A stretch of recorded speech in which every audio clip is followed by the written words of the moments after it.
premier podcast de On va se coucher plus nerd à soir. Ouais, monsieur! Yeah! That's it! Vous allez voir, écoutez, là, le podcast, c'est un podcast magnifique. C'est la première fois qu'on le fait. Il y a sûrement des ajustements à faire. On va s'améliorer avec le temps. Pour l'instant, ça ressemble à ça. On est 4 gars qui vont vous parler d'un paquet de sujets nerd et geek, techno, jeux de table, jeux vidéo, films. Informatique, c'est toute la kit, ok? Numérique. Puis, bien évidemment, je suis pas tout seul, hein? On voit autour de moi que je suis accompagné de jeunes demoiselles.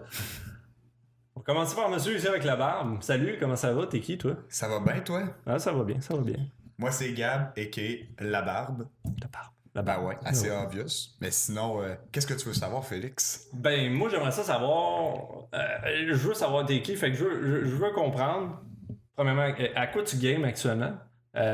Qu'est-ce que tu écoutes actuellement? Et qu'est-ce que tu lis actuellement? OK. Au niveau gaming, je dirais que le classique, tu peux pas m'en sortir World of Warcraft de moi-même. Fait que le jeu que je joue constamment ou que je reviens constamment, ça va pas mal toujours être WoW. Sinon, les autres jeux de Blizzard, un petit peu de Hearthstone de temps en temps ou un petit peu de Overwatch. Sinon, j'aime quand même bien les single player RPG, fait que ce soit les classiques comme Witcher, Skyrim, Dragon Age, Mass Effect, tous des jeux que je vais revenir quand même assez régulièrement. Sinon, pour ce qui est de ce que j'écoute dernièrement, ben là, je viens de finir Full Metal Alchemist Brotherhood, qui est quand même vraiment bon. Là. Je sais que c'est moi qui n'étais pas à jour et qui ne l'avait pas encore écouté, mais si vous ne l'avez pas écouté, c'est incroyable. J'ai aucune idée c'est quoi.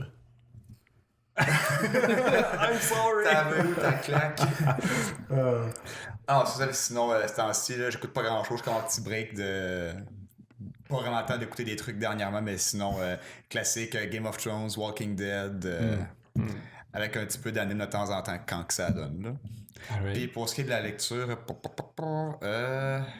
fait un bout que j'ai pas lu. Là, dernièrement, j'ai recommencé à lire une série qui s'appelle Meg, qui a inspiré le film Megalodon qui vient de sortir dernièrement, mais le roman est beaucoup meilleur que le film. Enfin bref, ça c'est un débat pour une autre fois, là, mais ouais, bon, à ça que genre c'est une série de 5 romans, je pense, là.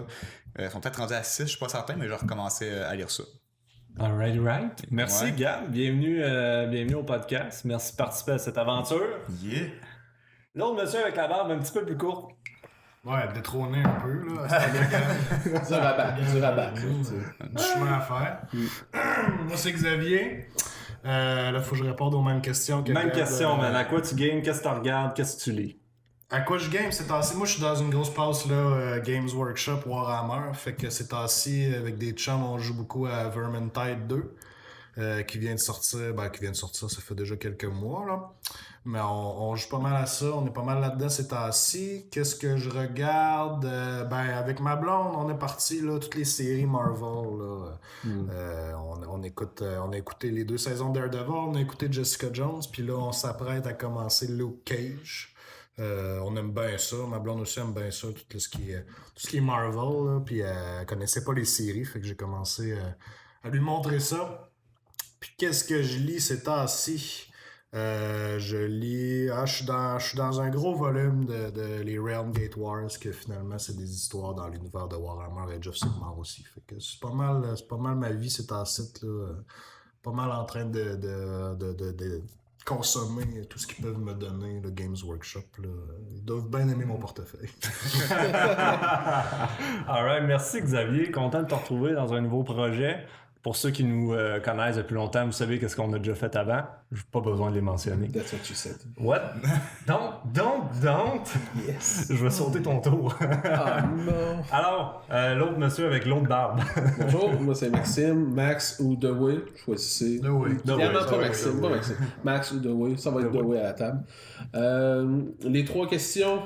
Gaming, moi mes 2 grands classiques, mes 2 coups de cœur, Rocket League, PUBG. Toujours en train de jouer ça avec mes chummés. Sinon, j'ai beaucoup de retard, mais j'ai commencé finalement KOTOR, Knights of the Old Republic. Oui, je t'ai vu jouer à ça le jour C'est sur ça, Steam. je viens de commencer ça. Je l'avais déjà essayé. Je suis pas un gros RPG fan. J'avais déjà essayé, puis on dirait que j'avais pas vraiment embarqué. Mais depuis qu'on a commencé à jouer à Dungeons and Dragons, on dirait que ça m'a comme fait réaliser le petit quelque chose que ce jeu-là avait. Puis j'ai comme dit, c'est vraiment un jeu de Donjon Dragon en réalité. Le jeu fonctionne avec des D20. Fait vraiment, on lit les caractéristiques ou les skills, puis mettons, ça dit, bon, un saving throw de 13 sur ça, puis là, tu te dis, ok, c'est vraiment. Puis là, j'ai embarqué là-dedans à fond, et c'est excellent. Ouais, c'est un classique. Mieux vaut tard que jamais que tu le commences. Ben, vraiment. Fait que ça, c'est mon single player gaming. Parce que ça fait déjà plusieurs années. Je pense qu'on l'a acheté dans le même bundle. Dans un bundle, vraiment bien des années. Je l'ai essayé, genre, même pas une heure, puis tu sais, j'ai pas retouché, puis je sais qu'il faudrait que j'y retouche. Ouais, mais honnêtement, si à un moment donné, t'as un 30-40 heures de ta vie, je te le conseille. Écoute, je sais pas comment il y a de niveau dans le jeu, mais je sais que ça fait au moins 5-6 heures que je joue, je suis encore au deuxième niveau. Le premier niveau, c'est plus un tutoriel, on va se le dire. Ouais. Puis, il y a des side quests que j'ai volontairement dit non, je veux pas m'embarquer là-dedans. Puis, j'ai l'impression que j'ai encore plusieurs heures dans le premier en réalité, qui est quasiment le premier niveau. Fait que je sais pas jusqu'où ça va m'amener comme jeu, mais c'est prometteur. Ça, pour l'instant, ça live up pour le hype. C'est un des meilleurs jeux de Star Wars, vraiment, là. Alright. Fait que c'est ça pour le gaming. Ouais. Pour ce qui est de regarder, je viens de finir sur Netflix, qui est pas une exclusivité Netflix. Netflix met son logo comme si c'était exclusif, mais ce l'est pas. La série Bodyguard, qui a été faite au Royaume-Uni, super bon. Ça a été super bien coté. En tout cas, statistiques prises sur Internet, vous choisissez si vous y croyez ou non, qu'un quart de la population du Royaume-Uni a écouté le dernier épisode c'est live. fait par qui, ça? C'est pas Netflix? Dans le sens, c'est BBC. C'est BBC. Ils ont quand même une chaîne mère, là, où la série a passé. En fait, c'est que Netflix a comme l'exclusivité Internet. Okay. Mais, tu sais, ils sont allés fort sur faire comme si c'était un Netflix original. Quand tu vois le Netflix par-dessus, c'est comme si c'était un Netflix. C'est un peu le même principe quand on regarde Better Call Saul dans les autres pays qui n'est pas les États-Unis et le Canada. C'est pas marqué AMC, c'est marqué Netflix. C'est ça.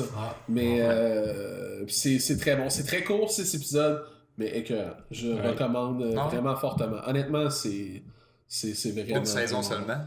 C'est une mini-série en réalité, c'est écœurant. Ils sont forts sur les mini-séries BBC. Ouais, comme Sherlock, mettons, qui était 3 épisodes de 1 heure. C'est ça, j'ai pas encore écouté Sherlock, c'est dans la liste un jour. Dans le même style, mini-série, il y a 3 saisons, puis c'est 6 épisodes, dans le fond. Ça aurait pu être un petit peu plus long. 3 ou 4 saisons. Mais d'un autre côté, je trouve ça intéressant qu'ils n'ont pas rallongé ça pour dire on va faire une saison de 20 épisodes, puis que ce soit avec des hauts et des bas, tandis que là, c'est 6 épisodes. C'est intense, c'est bon, c'est parfait. Puis on en reprendrait plus, mais c'est correct qu'il n'y en ait pas plus. Alright. Cool. Puis tu lis-tu quelque chose ces temps-ci? Dans ces temps-ci, non, pas vraiment. J'ai perdu un peu la joie de lire depuis certaines années, puis un jour, ça va me revenir. Quand ça va revenir, je vais lire. Moi, c'est vraiment juste d'être mettre honnêtement parce que j'avais le même problème. Genre, je suis comme, je pourrais aller écouter Netflix, je pourrais aller gamer, je pourrais faire ci, je pourrais faire ça. C'est ça. Quand j'avais encore une panoplie de livres, que ça faisait des années que j'avais acheté puis que je m'étais même pas donné la peine de recommencer à lire. Mais juste vraiment de dire, ok, bon, maintenant, je pogne 2 heures, puis là, tu commences à lire, puis vraiment le temps que tu t'investisses dans l'histoire et dans les personnages, là, puis ça te revient, c'est vraiment pas trop long. Fait qu'il faut juste comme te donner le coup de pied dans le cul pour que. Ouais, c'est ça. Prendre les sujets, à ce temps, il y a tellement de livres sur n'importe quel sujet, puis c'est plus facile à ce temps aussi de dire, ok, moi, qu'est-ce qui m'intéresse, c'est. Science-fiction vraiment plus pointu, ben, tu vas avoir tout ce que tu veux, même si c'est des jeux vidéo, il y a de tout. C'est parfois des adaptations, soit de films ou de séries, les univers sont plus restreints aux médias principaux. Tu vas souvent avoir d'autres types de médias qui vont poursuivre l'histoire dans d'autres directions. Fait que ça te permet de, si tu veux t'investir plus dans l'univers X de ce que tu lis ou ce que tu écoutes, ben ça te permet de faire ça. Alright. Ben merci Max. Merci beaucoup. Fait que je pense que c'est à mon tour. Je pense que c'est moi qu'il faut qu'il réponde à la question. 1, 2, 3. Parce que oui, à moins que tu vas présenter le champ premier. Je sais pas si on le voit dans la caméra. Oui, on la voit. C'est affaire. Présente Alia. C'est tout ce que vous allez savoir sur elle. Alors, pour moi, je pense que je l'ai étudié. C'était quoi mon nom? Je sais pas. Mon nom, c'est Félix-Antoine. Donc, aujourd'hui, je modère le podcast, mais sachez que ça va être une personne différente à toutes les fois parce qu'il n'y a pas de boss. Là. On fait ça pour le plaisir puis on devrait avoir du fun, en tout cas. J'espère. Puis c'est ça, là, vous m'avez vu dans bien des projets, possiblement. Sûrement que la vidéo que vous voyez actuellement, je l'ai postée à quelque part, puis sur un vieux projet. Qu'est-ce que je game ces temps-ci? Eh boy! Principalement, je vais y aller avec City Skylines. J'ai un trip là, ces temps-ci. J'aime ça construire un village, ça a l'air. Fait que je suis là-dedans pas mal. Sinon, j'ai toujours on the side Red Dead Redemption 2. Excellent jeu, soit dit en passant. J'en parle pas du tout durant le podcast aujourd'hui, mais je pourrais en parler longtemps. Puis classique PUBG, là, entre autres avec The Way à côté de moi, qu'on fait souvent des squads et qu'on essaie de gagner le plus de chicken possible. Pas mal ça. Je pense pas que j'aille... I guess que Forza aussi. Là. Forza Horizon 4, très bon jeu, mais j'ai l'impression de l'avoir acheté pour rien. Ça veut dire qu'il faut qu'on joue ensemble. We gotta play. Ensuite de ça, c'était quoi l'autre? Qu'est-ce que tu lis? Qu'est-ce Qu'est-ce que que tu t'écoutes? Je vais y aller avec qu'est-ce que j'écoute. Actuellement, rien. Je viens de terminer un rerun de The Office. J'ai aussi écouté Chilling Adventure of Sabrina sur Netflix. Excellente série. Il va y avoir un Christmas special en plus, fait que je trouve ça quand même très drôle et j'ai hâte de voir ça. Sinon, il n'y a rien en particulier que j'écoute. Walking Dead que tu disais. Ouais, mais tu sais, c'est pas un binge-watching, là. Je l'écoute au fur et à mesure que ça sort. Donc, ouais, je suis à jour dans la saison 9 de Walking Dead, qu'on vient de voir le dernier épisode de Rick Grimes, qui s'en va dans d'autres aventures, I guess. Si vous avez lu les nouvelles, vous êtes au courant. Je ne vais pas entrer dans les détails, parce que c'est pas tout le monde qui est rendu là. Puis sinon, ben là, Max m'a donné envie de starter Bodyguard. Fait que je risque de faire ça. Same. Ouais, très prochainement. Puis après ça, Castlevania, là, qui... C'est sur la liste. Ouais, exact. Puis qu'est-ce que je lis actuellement à rien relié à la culture geek, si je peux dire ça. Je lis l'art de réussir ses photos avec son téléphone cellulaire ou je sais pas quoi d'Alexandre Champagne. Je veux dire, c'est un très, très bon livre. C'est pas du tout ce que je lis d'habitude, mais c'est vraiment le fun. Puis moi, la photographie par cellulaire, je trouve ça quand même intéressant. Donc, c'est ça. J'ai du plaisir avec ça. Fait que je pense que ça wrap up pour moi. Cool. Fait que maintenant qu'on se connaît tous, est-ce que vous voulez rentrer dans le vif du sujet? Let's go. Ouais. Shoot. Parfait. Je vous explique comment ça va fonctionner. La caméra l'a arrêtée, je vais aller la restarter. Et voilà, peut-être. That's it. On l'a perdu. À chaque podcast, chacun va apporter un sujet différent, va le présenter et on va en jaser tous ensemble comme de grandes personnes heureuses et sympathiques. Et moi, c'est moi qui va commencer aujourd'hui avec mon sujet. Et je vous parle du BlizzCon, le BlizzCon 2018 qu'il y a eu. Ça fait quoi, 2 semaines, une semaine? Il y a le choix, 2 À semaines. peu près, là. Tout dépendamment aussi de quel moment que les gens vont écouter le podcast. Ouais, c'est ça. Je sais pas encore quand est-ce qu'il va être sorti. Je sais pas non plus de quelle plateforme il va être sorti. Fait que, en tout cas. Fait que je vous parle du BlizzCon, puis il y a quand même eu beaucoup de nouvelles. BlizzCon, la plus grosse nouvelle, naturellement, c'est le jeu Diablo Immortal qui va sortir sur mobile. Je garde ça pour la fin. Par contre, je vais quand même faire un petit refresh là. Qu'est-ce que pour les gens à la maison qui nous écoutent ou dans votre voiture, vous pouvez nous écouter où ce que vous voulez, ça me dérange pas. De qu'est-ce qu'il y a eu? Premièrement, Overwatch, naturellement un gros titre de Blizzard. Ils ont rajouté un nouvel héros, c'est le 29e héros qui ajoute, il s'appelle Ashe. C'est une fille. Elle. Non, c'est une fille. Ouais. Elle s'appelle Ashe. Fait que... Off to a great start. On est deux à jouer à Overwatch un peu ici, Gab pis moi. Ouais, c'est ça. Je l'ai, j'ai pas tant joué par contre. Mais non, c'est ça. Donc, 29e personnage qui a été annoncé. Je pense qu'il est déjà disponible. Oui, Si je me il est trompe En pas. date d'aujourd'hui, il est disponible. Il est sorti. As-tu vu le vidéo d'introduction qu'ils ont fait avec Oui, McCree? la cinématique avec McCree, C'était là. quand même nice. Ils ont fait Vraiment genre, nice. ils font toujours Toujours une sur cinématique, le lore là. un peu, là, puis Ouais. amener le personnage avec d'autres personnages qu'il connaît déjà, puis là c'était avec McCree. C'était quand même nice. Bon, il y a une belle chimie entre les deux personnages, l'ambiance western qui, oui, va avec les deux personnages, c'est vraiment leur thématique tourne autour de ça, mais vraiment la cinématique, toute l'ambiance, puis les petits culs qu'ils ont fait à tout, comme des Ouais. classiques de western dans la bande-annonce, honnêtement, là. L'équipe cinématique de Blizzard, là, Ils sont insane. Ils Top sont notch. insane. Ah ouais. Fait que ça, c'est pas mal ça pour Overwatch. Il y a eu d'autres de ben spécial. Non, mais c'est pas mal ce qui était attendu aussi. Ah ouais, là. c'est ça. BlizzCon égale souvent un nouveau héros pour Overwatch. Là. Avec une nouvelle cinématique de temps en temps. Là, bien ça. entendu, le héros risque d'être broken pendant une quinzaine de semaines, mais peut-être un mois. C'est toujours ça à chaque fois qu'il y a un nouveau héros qui sort, là, parce que, tu sais, ils ont fait leur playtesting à l'interne, mais faut voir que t'entends qu'il y a des millions de personnes qui se mettent à jouer le personnage puis à tout essayer d'exploiter les builds les possibilités pour te rendre compte à quel point que c'est broken as fuck pendant le premier mois, pour qu'après ça se fasse nerfer, qu'il n'y a plus personne qui va la jouer pendant un autre mois. Puis après ça devra revenir pas mal au niveau standard des autres héros du jeu. Ouais. Fait que si je comprends, il y a un pattern à suivre dans les héros Généralement, il y a un bon d'Overwatch. pattern. Là. Parce qu'il y a toujours un gars à quelque part qui va trouver la faille entre guillemets avec le personnage qui fait que c'est ridiculement OP. Puis après ça, ben, une fois qu'une personne l'utilise, ben, ça prend vraiment pas long que ça se met à spreader puis tout le monde utilise l'exploit entre guillemets s'il y en a. Ou... Alright. Donc maintenant pour Hearthstone. Classique, là, nouvelle extension qui a été annoncée. Elle s'appelle Rastakhan Rumble. Je suis incapable de prononcer les Rastakhan Rumbles. Merci. Moi, je suis pas bon pour prononcer, donc souvent, je vais les moffer et vous allez me reprendre. C'est attendu le 4 décembre prochain. Et, attention, ça coûte 50$. Nani? 50$ pour 50 cartes. Une carte, une pièce par carte. 50 paquets. Pareil, 50 cartes. 50 paquets de 5 Il y a cartes. une petite différence entre 50 cartes et 50 paquets parce que c'est 5 fois plus. Mais pareil, je veux dire 50$, ça commence à faire beaucoup d'argent, surtout au nombre d'extensions qu'il y a à ce jeu-là. Qui malheureusement, je pense que, en tout cas, personnellement, je trouve que c'est rendu juste un pay to win. Ouais, Je vois pas comment pay to gagner. win, sans je sais pas, payer. mais je pense que l'aspect qu'ils ont fait de juste donner autant de boosters que ça de cartes à l'achat, c'est que c'est une nouvelle expansion qui sort.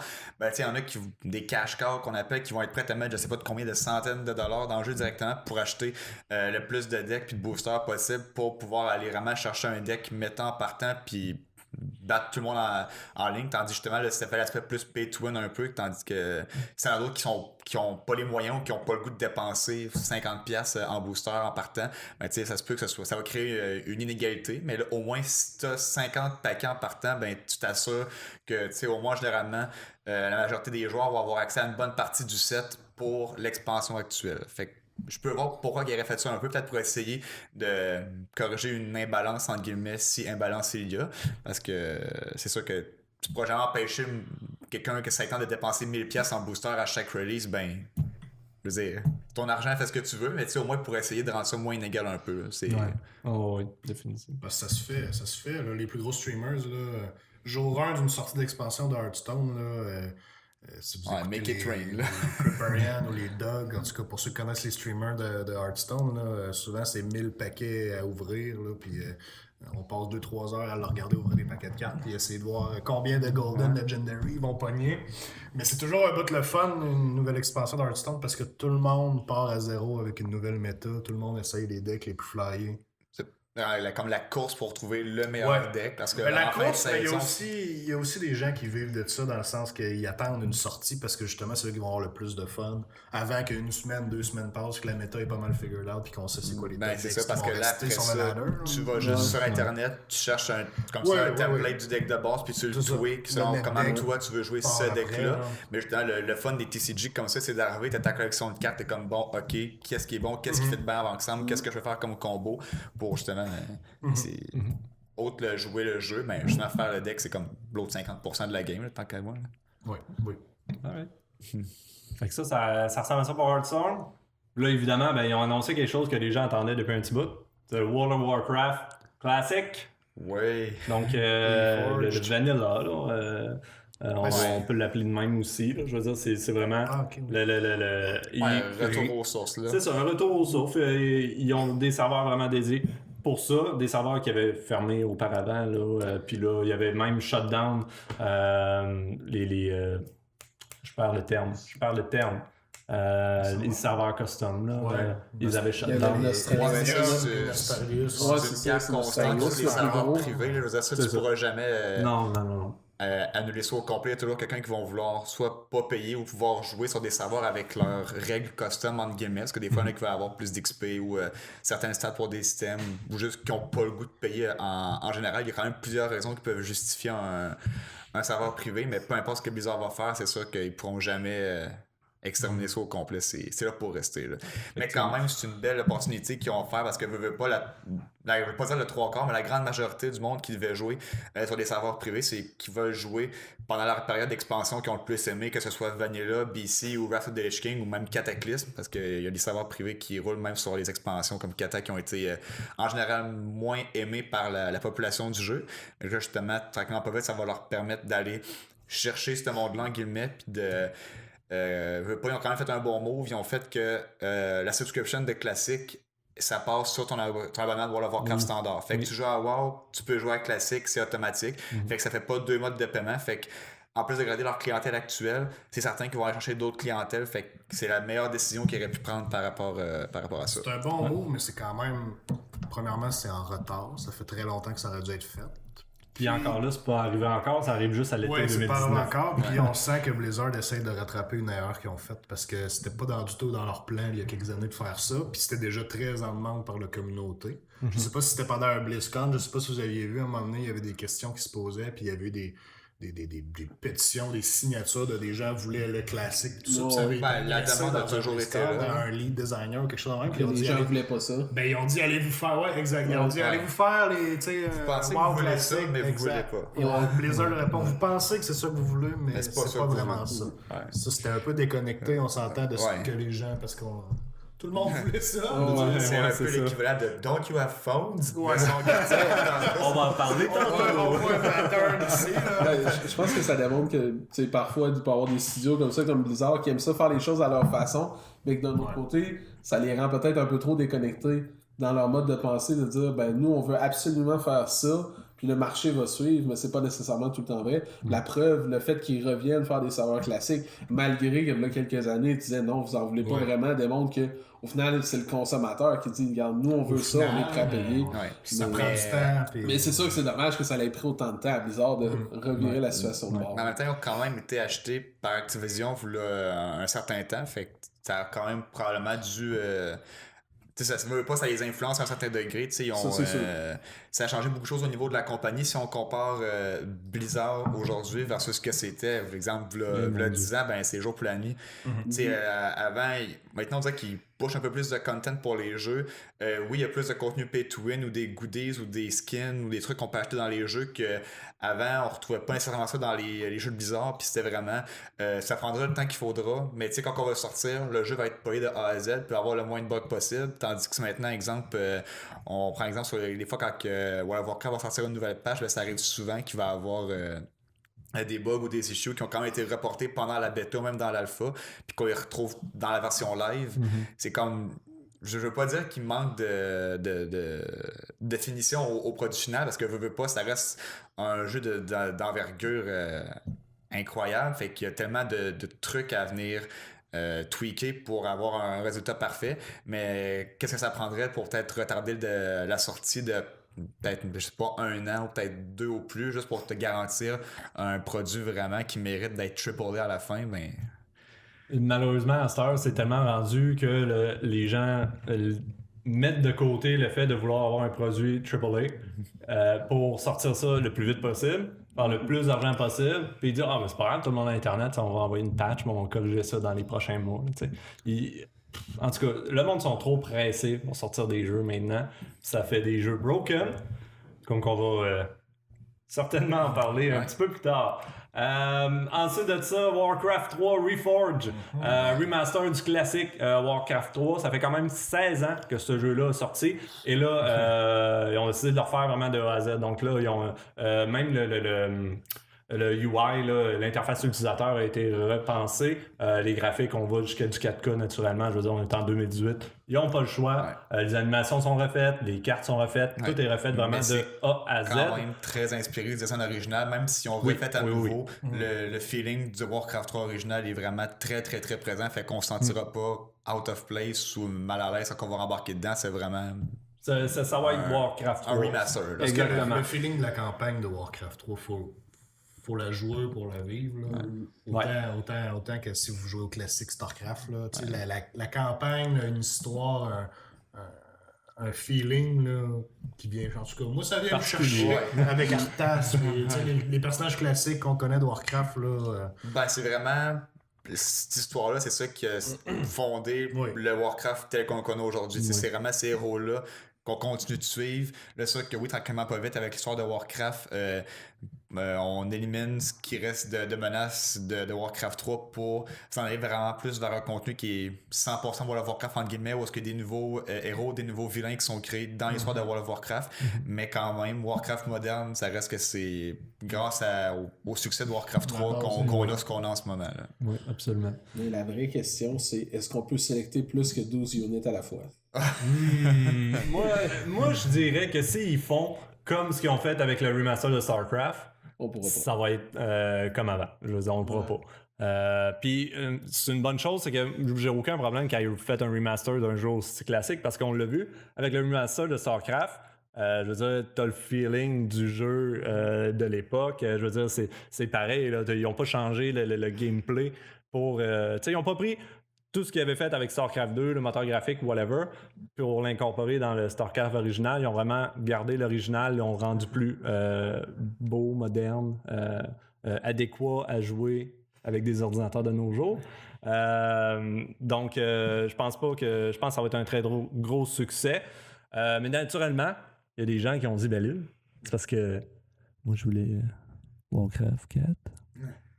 You, Warcraft 4?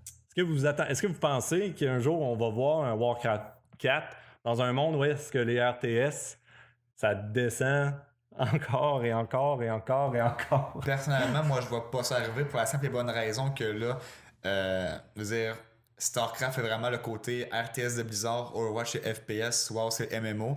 Là, ça veut dire qu'il faudrait comme que tu pognes World of Warcraft, que tu mettes dépendamment dans quel setting qu'ils vont faire l'histoire, soit qu'ils font de quoi qui se passe avant l'histoire qu'on connaît actuellement pour pas venir interférer avec le cours d'histoire du jeu actuellement, parce que sinon, il faut comme que tu fasses un hiatus, tu incorpores l'histoire de Warcraft 4, puis après ça, tu continues avec World of Warcraft, ou il faut que tu incorpores ça à travers, mais tu sais, faut pas que avoir une histoire qui se continue soit sur 2 jeux séparément ou qui se passe juste sur une plateforme versus l'autre, ça pourrait créer des problèmes si c'est pas tout le monde qui veut jouer à Warcraft 4. Là. Fait que vraiment, pour question de continuité, je vois ça vraiment soit ça pourrait être Warcraft 4 il y a, ça serait c'était soit vraiment dans le futur ou plus dans le passé, mais je les verrais vraiment pas faire incorporer ça à l'histoire actuelle du jeu. Je trouve que ça s'incorpore mal en fait. Ça fait du sens ce que tu dis là, puis effectivement, en tout cas, je ne croirais pas non plus qu'on voit un Warcraft 4, du moins... On va voir un prochain StarCraft avant un prochain Warcraft. Ouais. Autre que le Reforge, bien entendu. Là. Ouais, je pense que c'est bien. Moi, je pense que dépendamment du succès d'un hypothétique futur StarCraft, ça pourrait décider s'il pourrait y avoir un Warcraft 4. Parce que StarCraft 2, il faut se souvenir que quand il avait été lancé, il avait été un très gros succès. C'était un des plus gros jeux d'e-sports avant l'avenue des gros MOBA. Les MOBA ont un peu pris le côté de la scène du RTS. Ouais. De là voir est-ce que Blizzard va lancer StarCraft 3 d'ici à ce qu'on prenne notre retraite. Possible. Dur à dire avec Blizzard. C'est dur à dire, surtout aussi que le co-founder de Blizzard a quitté, là, celui qui gérait pas mal tout ce qui était StarCraft. Il a quitté il n'y a pas si longtemps que ça. Mais tu sais, c'est pas impossible qu'ils prennent un gros hiatus parce que je veux pas Diablo, je ne sais plus c'est quoi le nombre d'années exactement depuis que ça prend le Diablo 2 puis Diablo 3 là, fait que c'est tout beaucoup d'années. Diablo 2 c'était 98-99 l'expansion. Quelque chose comme ça. Disons gros max 2000 et Diablo 3 2012. Ça se peut que ça prenne une couple d'années, effectivement. Déjà que qui ont annoncé qu'ils travaillent sur beaucoup de projets de Diablo, plus leur équipe qui travaille sur Overwatch, Hearthstone, Warcraft. Je sais pas s'il va y avoir un gros focus sur StarCraft pour l'instant, c'est pas impossible, mais à un moment donné, ils ont quand même un nombre limité de ressources pour travailler sur leur projet. Là. Effectivement. Alright, donc on va voir qu'est-ce que ça s'en vient pour les RTS chez Blizzard éventuellement. Mais pour l'instant, Heroes of the Storm, le MOBA de Blizzard, là, ils n'ont pas annoncé grand-chose. Je veux dire, ils ont annoncé quelque chose. Ils incorporent un héros unique et original qui ne vient pas de l'univers de StarCraft. Donc, tu sais, d'habitude, c'était des personnages comme Jim Raynor et Kerrigan de StarCraft qu'on pouvait jouer dans Heroes. Hots pour les intimes. Puis là, ils ont vraiment créé un héros original qui s'appelle Orphea.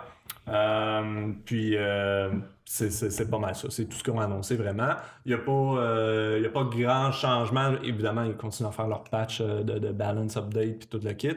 Mais Heroes of the Storm, on le sait, ce n'est pas League of Legends, puis ce n'est pas Dota 2 en termes de popularité, de succès. Quoique ça reste quand même un bon MOBA. Je veux dire, je vois vraiment très souvent beaucoup de streamers jouer à ça. Je regarde ça aussi de temps en temps.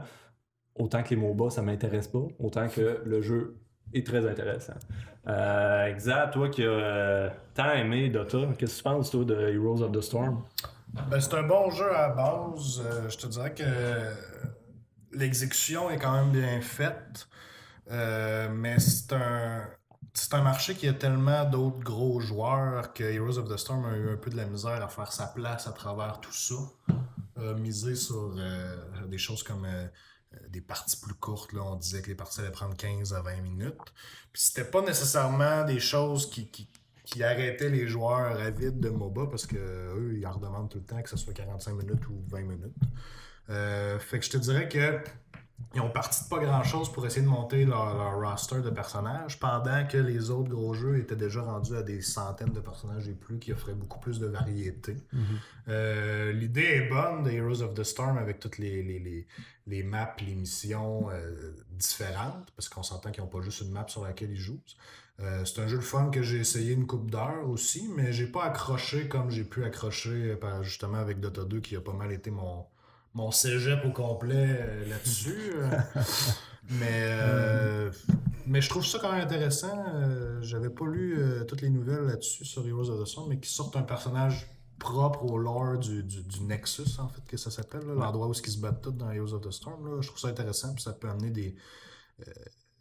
des nouvelles choses là, pour leur lore puis pour leur histoire qui peut se développer là-dedans. Ben justement, parce que tu sais, veux pas, quand ils prennent des héros qui viennent soit de Diablo, Starcraft, Warcraft, etc., ben peu importe le personnage qu'ils vont prendre, ils vont quand même être limités à un certain set d'habilités. Le personnage est fait d'une manière, tu peux pas dévier de ça.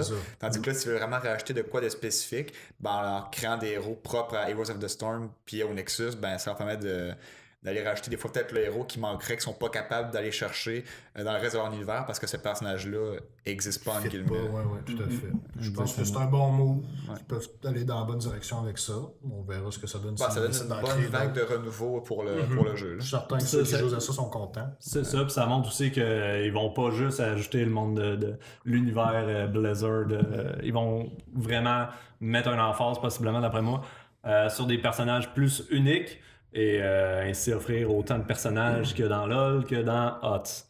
Donc, je le souhaite en tout cas. Je veux dire, plus qu'il y a de personnages, plus qu'il y a de fun. Hein? Right? C'est ça qu'on dit? Right? I guess. Alright. Avant qu'on tombe dans le gros du sujet, StarCraft 2, StarCraft. C'est ça. StarCraft 2, il y a un nouveau commander dans l'émission coop. L'émission coop, ça a été introduit dans le 3e expansion Legacy of the Void. Puis là, le nouveau, il s'appelle Zeratul. C'est un guerrier Protoss. Il fait bien des affaires, mais je veux pas rentrer dans les détails parce que c'est vraiment pas ça le vif du sujet. Je veux dire, c'est intéressant pour ceux qui adorent l'émission coop, pour ceux qui veulent faire l'émission coop. Je veux dire, ça a l'air bien. Je les ai pas essayés. C'est un bon mode. C'est le fun. Ça peut être très difficile. Très challenge. Honnêtement, ils ont vraiment monté la difficulté. Il faut vraiment... On n'a pas joué... Parce qu'il y a plusieurs niveaux de difficulté. On n'a pas joué les plus difficiles. Mais tu sais, quand même, niveau intermédiaire, moi, je me considère quand même bas niveau, moyen niveau dans les RTS. Xavier est quand même meilleur que moi. Puis à deux, ça pose quand même un très bon challenge. Là. Le AI, il en donne pour notre argent. Faut vraiment travailler fort puis coopérer à fond parce que sinon, l'AI va nous passer dessus vraiment au niveau que il en fait plus que nous. Là. OK. Donc, c'est pas mal tout ça qu'ils ont annoncé pour StarCraft, mais on sait que pour la saison 4 2018, grosse patch qui arrive, qui va changer énormément de choses pour la balance du jeu, pour les races, pour certaines units en particulier. J'ai pas sorti la liste de tous les détails, par contre, je vous invite à aller visiter le blog de StarCraft 2 sur le site de Blizzard pour vraiment voir la liste complète. C'est énorme comme changement. C'est toujours une grosse page qui est entendue année après année qui arrive après le BlizzCon, après les finales là, de l'année là, pour le champion du monde. Qui d'ailleurs, je voudrais mentionner que c'est la première fois en 20 ans depuis que basically le e-sports existe. Là. On s'entend que le e-sports, ça a commencé avec StarCraft en Corée du Sud. Là. C'est là que tout a débuté. Ça fait la première fois en 20 ans qu'un foreigner, un étranger comme on dit, gagne le champion du monde. C'est considéré comme le meilleur joueur au monde par-dessus les Coréens du Sud, finalement. J'espère que je dis son nom comme du monde. Yuna Sotala. Gamertag Serral, qui vient de la Finlande, qui a passé à travers ses adversaires au tournoi comme dans du beurre, gagné la finale 4-2, je pense, contre Stats, un Protoss. Puis c'est lui qui a gagné tous les autres tournois du circuit WCS cette année, que ce soit à Montréal, en Europe ou aux États-Unis. Il a passé la gratte, comme on dit. Ouais. C'était beau à voir. L'hiver n'était pas arrivé, il a passé la gratte. C'était beau à voir parce que les casters qui étaient là, pour ceux qui connaissent la scène StarCraft, il y avait Artosis, il y avait Tasteless qui sont là depuis les débuts de StarCraft en Corée du Sud. Puis pour eux aussi, c'était un moment unique, un moment historique qu'on soit rendu là. Puis ils en parlaient eux autres mêmes, ils disaient, vous savez, depuis cette année, là, Serra est en train de tout gagner, là, puis ça se parle en Corée.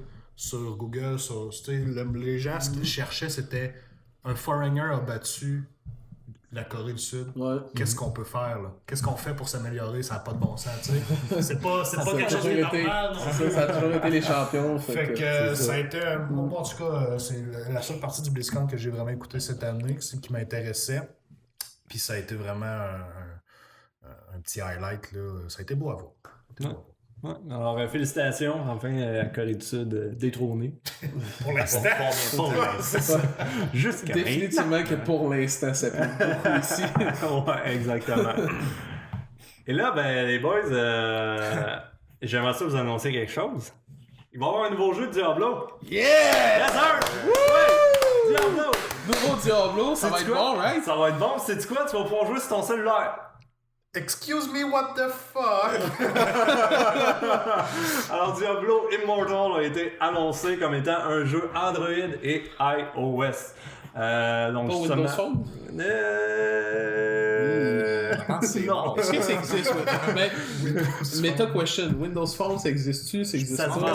C'est officiellement mort, si je me trompe pas. Ok. Je pourrais être dans le champ, mais il me semble que c'est discontinué. On tirait la plug là-dessus. Ouais, pas mal certain aussi. Là. Sad React pour ceux qui ont un Windows Phone. Sad React. Donc, désolé, vous ne pourrez pas jouer à Diablo sur votre téléphone cellulaire parce que ça va seulement être sur Android et iOS.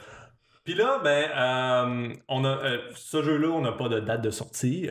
On sait qu'il y avait une démo jouable au BlizzCon pour le public que les gens ont pu essayer. C'est une démo quand même très restreinte, là, je veux dire, c'est normal. Par contre, le jeu avait l'air très fonctionnel, donc c'est sûr que ça devrait arriver peut-être d'ici la fin de l'année, mais d'après moi, ça va peut-être plus en 2019. Je serais très surpris que ce soit Exactement. Diablo Immortal, c'est un jeu qui est situé en Diablo 2 et 3, parce que dans le temps in-game, il y a 20 ans qui séparent ces deux opus-là, donc il y a de l'espace pour remplir entre ces deux-là.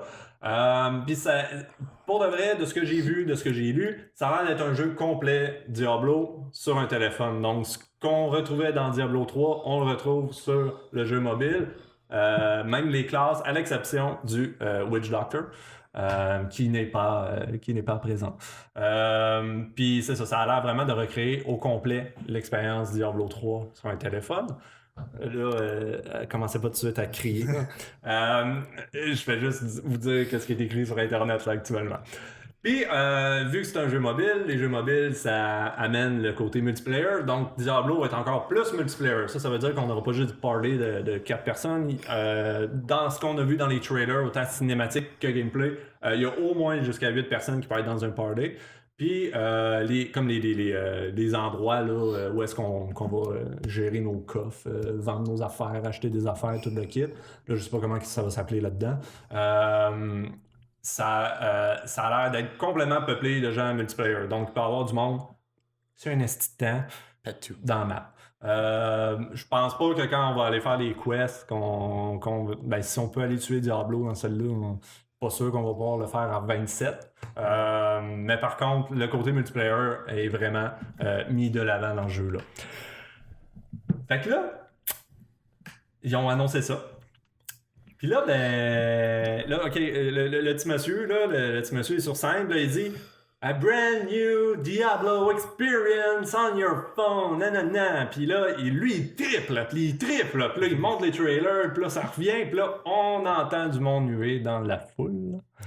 Et là, Première pour BlizzCon, by the way. Première fois qu'ils se font huer. Première fois de toute l'histoire du BlizzCon que les gens qu'est-ce qui s'est passé à l'avant. Puis là, ben non. Fait qu'on disait, première fois qu'ils se faisaient huer à BlizzCon. C'est la toute première fois que BlizzCon, y a du monde qui font comme bouh, bouh. Pas juste un petit peu. C'était malaisant. Ouais. C'était quand même assez malaisant Pour sur vrai, le stream. non, effectivement. Puis là, t'avais le présentateur en avant qui essayait de hype le monde. De tout, rattraper puis- ça, mais puis clairement. non, ça a juste pas fonctionné. J'aimerais d'ailleurs, parlant de ça, faire une mention spéciale aux personnes durant les Q&A. Les Q&A, si vous savez pas comment ça fonctionne, dans la plupart des conférences ou des conventions, tu dis la question que tu veux poser avant d'aller poser la question pour s'assurer que tu dis pas de la merde. À un certain degré. À un certain degré. La personne qui était là, sûrement qui voulait poser une question sur le jeu Diablo, à quelque part, il voulait demander quelque chose. Ça va être quoi la température dans le jeu? Puis là, ils ont dit parfait, vas-y. Finalement, c'est pas ça qu'il a demandé. Il a dit est-ce que c'est un April Fool À l'avance. à l'avance? Ouh. Shots Là, fired.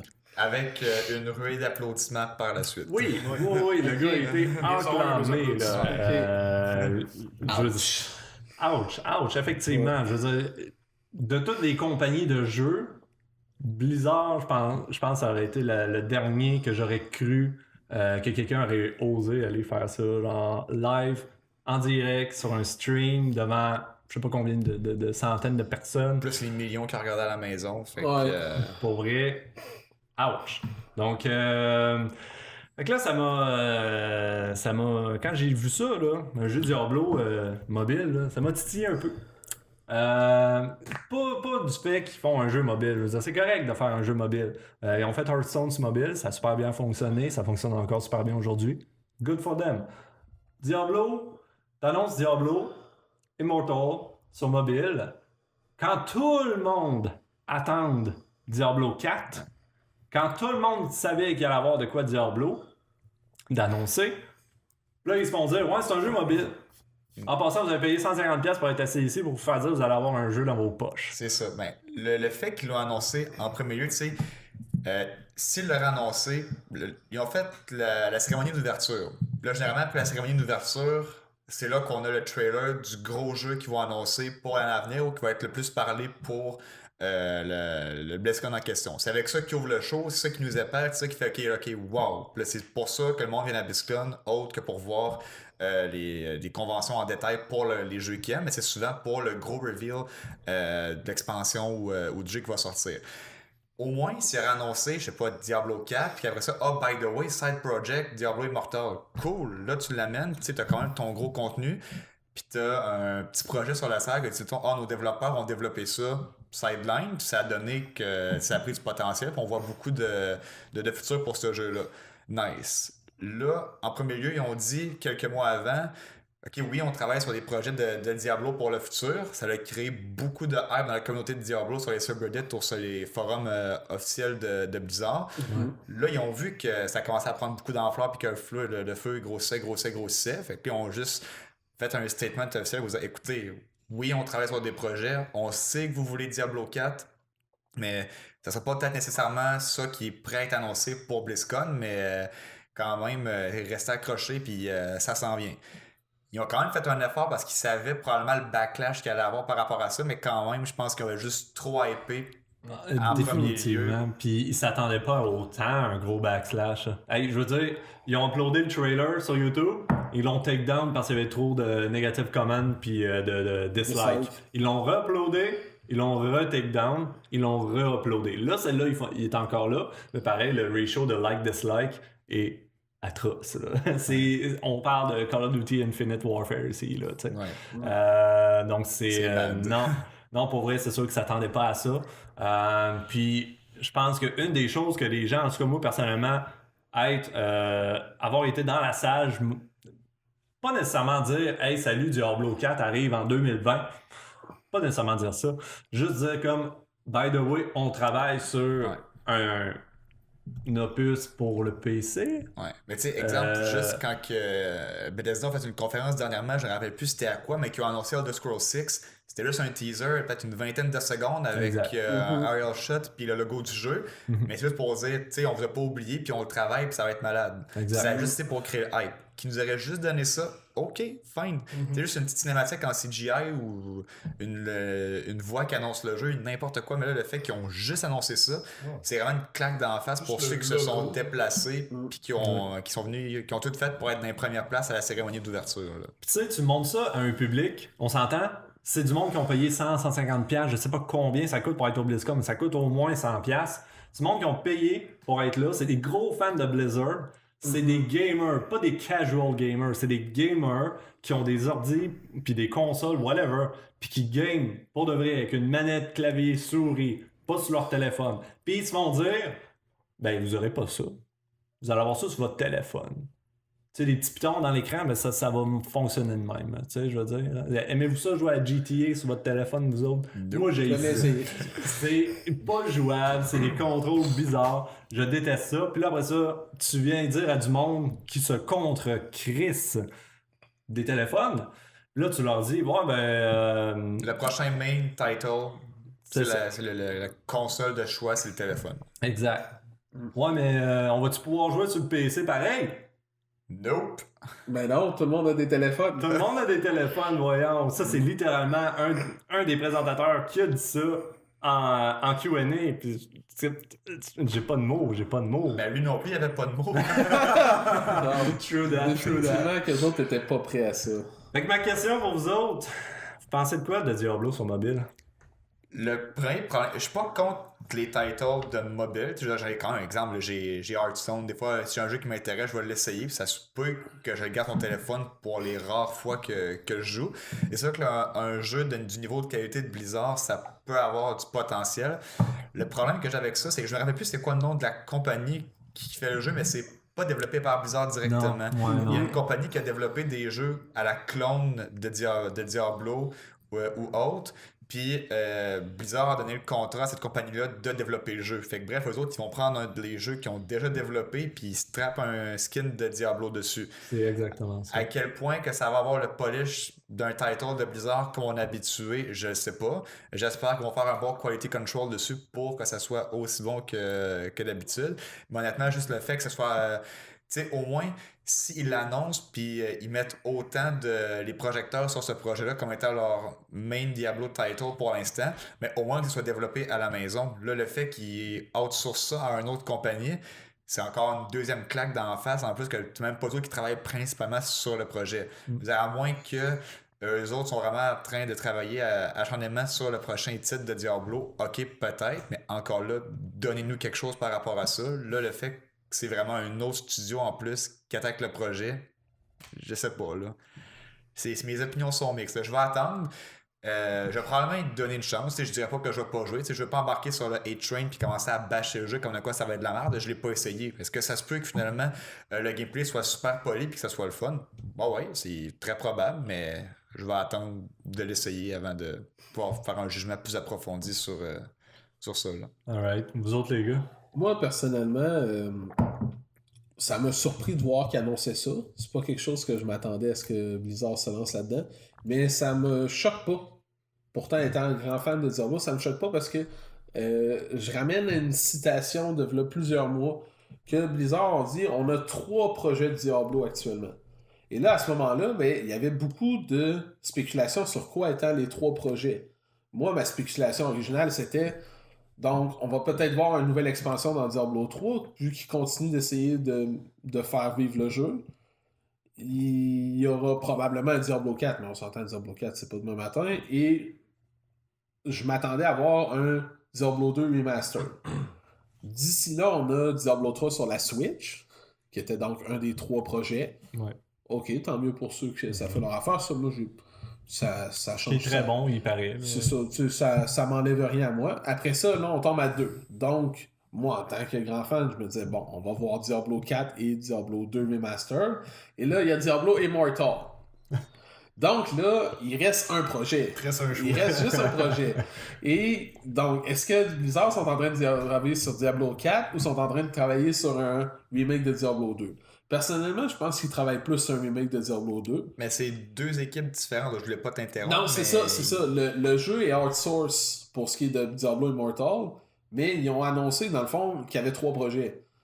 Donc, ça veut dire qu'il reste un seul projet. Est-ce qu'ils sont sur Diablo 4 ou sur un remaster de Diablo 2 probablement? Ça, on ne sait pas. Personnellement, je pense qu'on va plus voir un remaster de Diablo 2, étant donné que on vient d'avoir l'année passée ou il y a 2 ans, le remaster de StarCraft. Puis on va avoir prochainement le remaster de Warcraft 3. Ouais. Donc, et en plus qu'avec le retour de WoW classique, ça me laisse penser que probablement que la prochaine direction, ça va être Diablo 2 remaster de quelque autre façon et qu'on risque de voir un Diablo 4 dans extrêmement longtemps.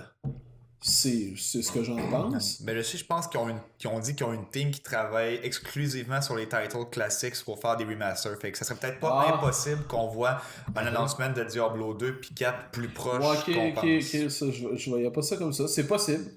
C'est possible. À ce moment-là, peut-être que Diablo 2 classique est pas en travail et qu'on va le voir éventuellement, mais je suis convaincu que ça, on va le voir. Ça, c'est ça. Ça fait du sens. S'il y a vraiment une tendance dans le monde des jeux vidéo de revenir sur les remasters de ce qui a été fait avant, Blizzard a embarqué là-dedans, je serais surpris qu'il ne continue pas jusqu'à vers Diablo.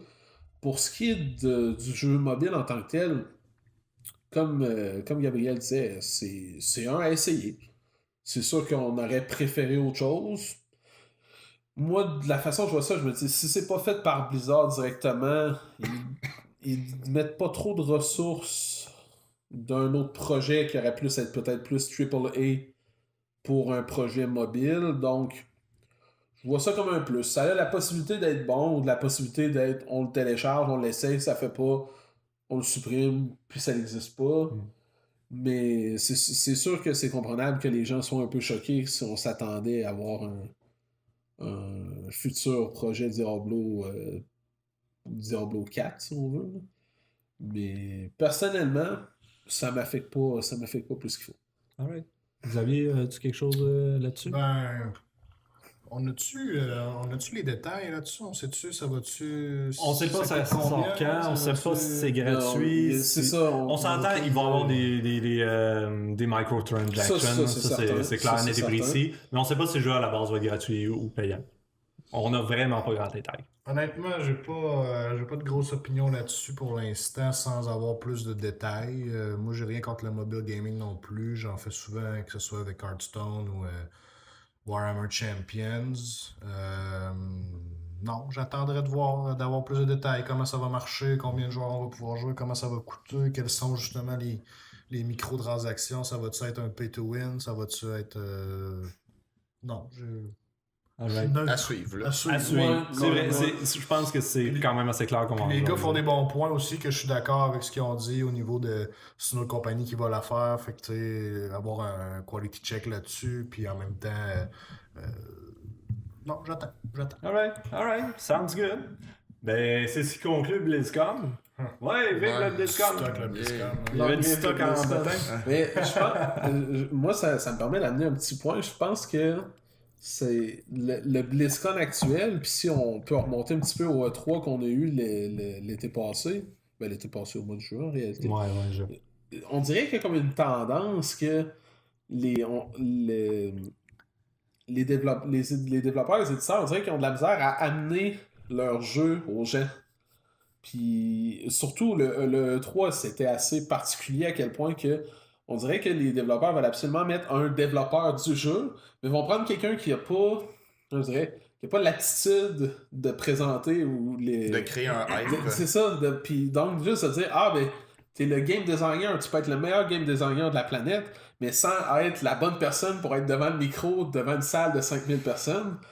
Et il y a eu, on n'a pas besoin de retourner, mais il y a eu beaucoup de conférences très mémorables, malheureusement, parce que c'était c'est un peu le chaos. Oui. Là, on regarde au BlizzCon, justement, que ça démontre il y a un petit côté déconnecté de la façon que l'idée a été pensée, pas du jeu, mais juste de dire on finit avec Diablo Immortal, on met quelqu'un qui définitivement était pas prêt, lui s'attendait à ce que tout le monde allait se lever pour l'embrasser, et là, c'est complètement pas ça. Ouais. Donc, et en plus que tout récemment, Sony a annoncé qu'il ne serait pas présent au E3 de l'année prochaine. Là, la question à se poser, c'est est-ce que ces types de conférences-là vont plus tomber avec le temps, à cette heure que on peut tout avoir en numérique, tout en même temps l'écouter en live? Ce sera à voir, mais c'est sûr qu'il y a un changement qui se fait dans l'industrie, là. Définitivement. Ça nous prend plus de Ben Brode. Je sais pas si vous savez c'est qui Ben Brode. Toi, ça dit quelque chose? Nope. Non? C'était le lead designer de Hearthstone. Ok. C'est lui qui présentait les nouvelles expansions. Je disais c'était parce qu'il a quitté ses fonctions il y a plusieurs mois là, pour aller... je pense qu'il a créé sa propre compagnie de jeux vidéo. Ok. Tout ça. Cet homme-là pouvait vendre des paquets de cartes. C'était incroyable. Et si... Allez sur YouTube, tapez Ben Brode laugh. L'entendre rire, c'est immédiatement rire avec lui. Cet homme te donne envie d'acheter des cartes et genre, même s'il te présentait des combos à Hearthstone qu'on sait maintenant qui sont pourris, qui ne se jouent pas sur le ladder, il te montrait, ok, telle carte, tu vas pouvoir faire telle carte. C'est incroyable, je veux ces 2 cartes. Je vais acheter 60 paquets pour avoir ces 2 cartes-là et je vais faire ce combo-là. Ça nous prend plus de... Mais c'est pour revenir au fait que c'était quelqu'un qui était activement dans le développement du jeu, mais qui avait aussi immensément le tour avec les foules, avec les gens pour créer le hype qui est nécessaire dans ces grandes conventions-là. Alright. Ben écoute, Xac, salut. Oui, bonjour. OK. On est rendu à toi. OK. Donc, moi, j'aurais aimé ça vous parler aujourd'hui. En fait, je vous ai préparé un petit review. Yes. Un petit Meme review? Non, c'est pas un meme review, s'il vous plaît. Je vous ai préparé un review de la dernière aventure de Donjon Dragon. Dernière aventure de Donjon Dragon qui s'intitule Waterdeep Dragon Heist. Donc, je l'ai préparé là, un peu. La caméra marche plus, t'as pas besoin de. J'ai pas besoin de montrer comme ça. Rip. Mais je vous le montre à vous, les gars, ok? Ok. Pour ceux qui ne le voient pas, qui c'est écoutent une le très belle podcast, couverture. il y a en masse d'images là, sur Internet. Allez voir ça. Waterdeep Dragon Heist. Je vous ai préparé un petit review. C'est une aventure qui est sortie le 20 septembre 2018. Ça se veut comme une aventure d'introduction pour la 5e édition, bien évidemment. On est rendu à la 5e édition de Donjon Dragon. Pour des joueurs du niveau 1 à 5. Puis ça se déroule majoritairement, comme vous l'aurez compris, dans la ville de Waterdeep, qui est l'une des villes les plus grandes, les plus grosses du monde de Faerûn. Faerûn, c'est un peu le setting par défaut de la 5e édition de Donjon Dragon. On sait qu'il y a eu plusieurs settings là, à travers les années, parce que Dieu sait qu'il y a plusieurs mondes, plusieurs univers différents dans Donjon Dragon. C'est la première partie de 2 livres d'aventure, finalement. Il va y avoir une suite qui est intitulée Dungeon of the Mad Mage, qui est prévue pour le 20 novembre 2018, là, un release global.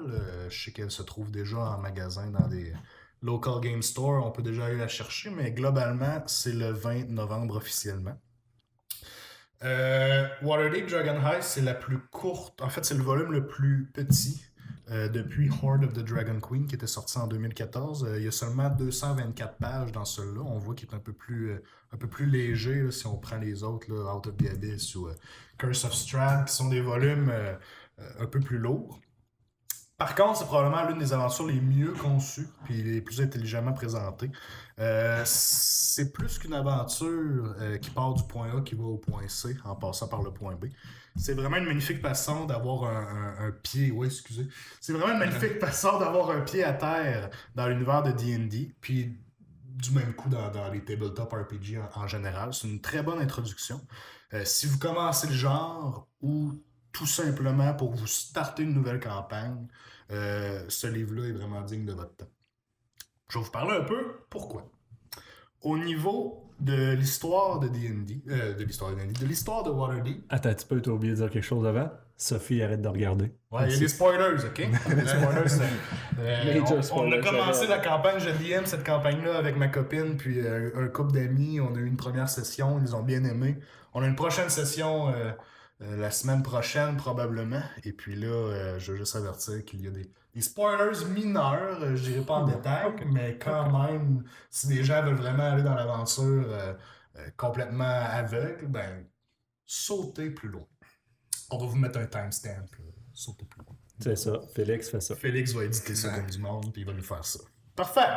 Donc, au niveau de l'histoire de Waterdeep, dès le début, ce qui est intéressant, c'est qu'il va y avoir un choix à faire qui semble au départ inoffensif, puis très innocent, mais c'est quelque chose qui va setter le mood pour le reste de la campagne. Et c'est dans quelle saison est-ce qu'on va commencer l'aventure? En quelques lignes seulement dans le livre, ils vont réussir à vous décrire la vie des habitants durant les différentes périodes de l'année à Waterdeep. Par exemple, le printemps va être très froid et humide, alors qu'on dit que l'été est très confortable, puis que c'est aussi un bon moment pour les visiteurs et les habitants de profiter d'activités extérieures.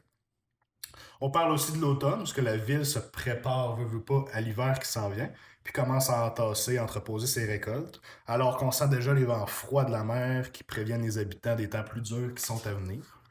Et finalement, l'hiver est décrit comme extrêmement éprouvant. Les rues restent souvent vides, mis à part les bancs de neige qui finissent par s'installer. Puis il y a peu de gens qui osent s'aventurer à l'extérieur des murs de la ville. Donc, toute cette information-là qu'on nous donne dès le départ, puis qui se retrouve d'ailleurs en moins d'une page, va déjà donner au DM, puis au groupe de joueurs par le fait même, c'est une façon d'imaginer le setting dans lequel ils vont se retrouver. Puis ça, c'est chaque interaction avec les personnages non-joueurs, chaque déplacement à travers la ville va se retrouver coloré par ce simple choix-là qui a été fait au début de la campagne. On est-tu en hiver, on est-tu en été, on est-tu en printemps? On peut-tu voir ça comme différents niveaux de difficulté chaque saison? Non, pas nécessairement. C'est vraiment pour faire de la variation dans les interactions et tout ça. C'est pas nécessairement un niveau de difficulté. Parce que ça sonne comme l'hiver pourrait être. Oui, on pourrait dire que l'hiver pourrait être plus. Mais c'est vraiment plus pour décrire comment ça se passe la vie dans Waterdeep à ce moment-là de l'année. Puis ça peut vous donner peut-être aussi une idée de la campagne que vous voulez donner à vos joueurs. Ah ben moi je veux qu'ils puissent sortir le plus souvent dehors possible. Un peu ce côté roleplay. C'est ça. Mais là, moi, je veux qu'ils vivent un hiver dur. Pis tout ça, tu sais, ça laisse place un peu à l'imagination. Puis comment qu'on voit déjà toutes les interactions que les joueurs vont aller faire à ce moment-là. C'est un choix comme ça qu'on fait dès le début. Puis, ça va de même pour le mal que les joueurs vont affronter. Parce qu'en choisissant la saison, on choisit aussi le vilain de la campagne. Dans la campagne en tant que telle, il y en a 4 au total. Puis en choisissant la saison, on va un peu déterminer le vilain principal de l'aventure. Les 3 autres, eux autres, ils peuvent se fonder dans le background plutôt, ou ils peuvent même devenir un peu des alliés à contre-cœur pour les joueurs. Là. C'est pas parce que vous en choisissez un des 4 que vous parlerez jamais aux 3 autres vilains. À partir de là, l'aventure va rapidement se transformer en un genre de thriller urbain un peu, qui va éventuellement se terminer en une course folle à travers la ville entière, qui pourrait rappeler un peu des films classiques là, de Treasure Hunters. Là. Okay. Parce qu'on dit Waterdeep Dragon Heist, il faut savoir qu'un dragon à Waterdeep, c'est une pièce d'or. C'est la manière qu'ils disent les pièces d'or. Donc en gros, il y a une cache de 500 000 pièces d'or, de 500 000 dragons à quelque part dans la ville seulement. Et on sait bien que beaucoup de gens essaient de mettre la main là-dessus.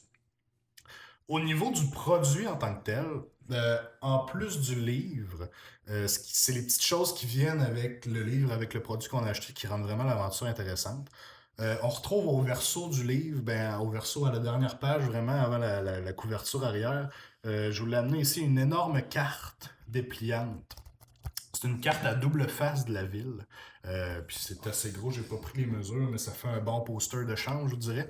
Puis est recto verso dans le sens où c'est la même map, sauf qu'il y a un côté fait pour le maître de jeu, où ce que là, lui, va pouvoir retrouver vraiment telle location, tels événements vont se passer à tel endroit dans la ville. C'est très intéressant, très pratique, autant pour les joueurs que pour le DM. Même des gens qui suggéraient en ligne, puis je trouve que c'est une bonne idée. Ça convient très bien au cadrage puis au laminage. Ça peut même faire une excellente pièce maîtresse, une genre de surface de jeu. Après, une fois que c'est éliminé, les gens peuvent jouer directement sur la map. Puis je trouvais que c'est une bonne idée. Le livre va contenir également un livre à travers le livre, qui est écrit par un des personnages non-joueurs du monde du jeu, qui va fournir aux joueurs un genre de guide du voyageur sur la ville de Waterdeep. Le personnage, c'est Volo, en tant que tel. Pour ceux qui connaissent l'autre livre, Volo's Guide to Monsters, ben, là-dedans, il nous a fait un petit guide à Waterdeep qui est en même très intéressant à lire, puis que justement vous set un peu le mood, puis comment ça se passe dans la ville. Il y a des règles, il y a des conséquences aux actes que vous faites selon la loi. Il y a des fêtes, il y a des saisons plus estivales, il y a des jours fériés même. Tu sais, on décrit vraiment la ville à l'année longue dans la cité. Dragon Heist va également offrir au groupe de jeu un pied dans la ville elle-même. Parce que très tôt dans l'aventure, elle va nous donner l'occasion d'avoir une propriété dans la ville de Waterdeep. Ce qui devient intéressant pour des groupes de joueurs parce qu'après ça leur donne un pied à terre dans l'univers large de D&D, dans Faerun. Ils savent qu'à Waterdeep, ils ont un chez eux. Tu sais. Quelque chose qui est quand même intéressant. C'est une aventure qui offre beaucoup de flexibilité parce que si les joueurs ou le DM sont finalement pas particulièrement vendus sur le vilain, le DM peut très facilement l'échanger contre l'un des trois autres ou même faire avancer la timeline pour se rendre dans une autre saison. C'est quelque chose qui se fait bien. C'est quelque chose que le jeu propose aussi. Si vous vous rendez compte que vos joueurs interagissent avec ce vilain-là, mais finalement, tu sais, ils ont parlé à un autre, puis crème, ils sont beaucoup plus. Tu sais, c'est un meilleur antagoniste pour eux. Très facile de le changer, adapter votre histoire sur le fly comme ça. Une fois l'aventure terminée, les 4 méchants sont encore en vie. Ça, c'est parce qu'on s'entend que les 4 méchants qui sont présentés là-dedans, c'est des méchants de très haut niveau. Puis c'est des joueurs qui vont commencer level 1, level 2. Donc, c'est pas fait pour que les joueurs aillent tuer le méchant dragon qui retient la princesse. C'est pas le but de Dragon Heist. Ils vont vraiment aller s'empêtrer dans des magouilles à n'en plus finir à travers des tissus de mensonges ou éventuellement, vous allez déplaire aux différents crime lords de la ville. À la fin, vous allez vous retrouver, c'est ça, avec une poignée de joueurs autour du level 5. Puis, c'est une aventure qui va vous laisser avec beaucoup d'idées pour créer votre prochaine version, votre prochain chapitre de l'histoire de Waterdeep par la suite. J'ai quand même quelques points faibles au niveau du livre. Tout d'abord, c'est sûr que ça pourrait être une aventure qui laisse certains joueurs vétérans un peu déçus. Malgré son titre, Dragon Heist, heist qui veut dire cambriolage, est beaucoup plus une chasse au trésor qu'un cambriolage. L'histoire va être plus un trésor national avec Nicolas Cage qu'un Ocean. Vous voyez le genre? C'est plus dans ce style-là. Puis, certains gens qui pourraient se retrouver un peu induits en erreur de la façon que le livre a été promu. Quand il y a eu le Stream of Many Eyes, puis quand ils ont parlé du livre, on mettait un peu plus d'emphase sur le côté heist de tout ça. Fait qu'il y a certains gens qui pourraient dire « Ah, c'est pas là-dedans que j'ai voulu m'embarquer. Aussi, certains joueurs pourraient être déçus d'apprendre que les premiers chapitres, les chapitres 1 à 3, pour être vraiment précis, ont pas beaucoup de variations, même avec les différents méchants possibles. Un DM expérimenté pourrait probablement transformer Dragon Heist en quelque chose d'un peu plus avec un peu plus de variation pour pouvoir utiliser le scénario à plusieurs reprises, mais au final, beaucoup de joueurs ne vont pas faire Dragon Heist une seconde, une troisième fois, puis avoir autant de plaisir. Aussi, moi, c'est quelque chose que j'aime bien, personnellement, l'idée de faire clasher des aventuriers de bas niveau contre des antagonistes de haut niveau, comme je disais tout à l'heure. Par contre, il y a certains joueurs qui pourraient penser que à cause de ça, l'aventure leur enlève un peu une part de leur potentiel. Tu sais, un groupe d'aventuriers de niveau 4, niveau 5 n'auront jamais aucune chance de tuer l'un des 4 méchants principaux, ni même une chance de survivre à un combat contre le gardien ultime du trésor des pièces d'or. Tu sais, si certains de vos joueurs veulent vraiment terminer leur histoire avec une bataille épique qui se termine par la mort de l'ennemi, puis une victoire totale, mais Dragon Heist sera peut-être pas le meilleur scénario à leur proposer dans ce sens-là. Au final, moi je vous dirais que Dragon Heist, c'est une aventure qui est plus pensée pour les nouveaux aventuriers. Par contre, pour les joueurs qui cherchent un challenge un peu plus éprouvant, ils n'auront pas à attendre longtemps. Le follow-up qui s'en vient, Dungeon of the Mad Mage, va envoyer les joueurs à la conquête du fameux donjon de la Under Mountain, qui s'étend sous la ville, qui a été créé par le Mad Wizard Halaster. J'espère que je me sac pas trop son nom. Mais Waterdeep Dragon Heist, ça reste une aventure concise, une aventure complexe, une aventure qui est complète. Je dirais même que c'est plus une aventure, c'est l'une des meilleures introductions possibles à D&D que j'ai vues personnellement.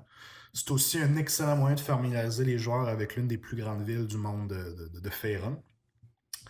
Alors que certains fans espéraient peut-être un scénario plus ambitieux ou expérimental, Dragon Heist est l'une des aventures les plus fortes publiées par Wizards of the Coast de ces dernières années.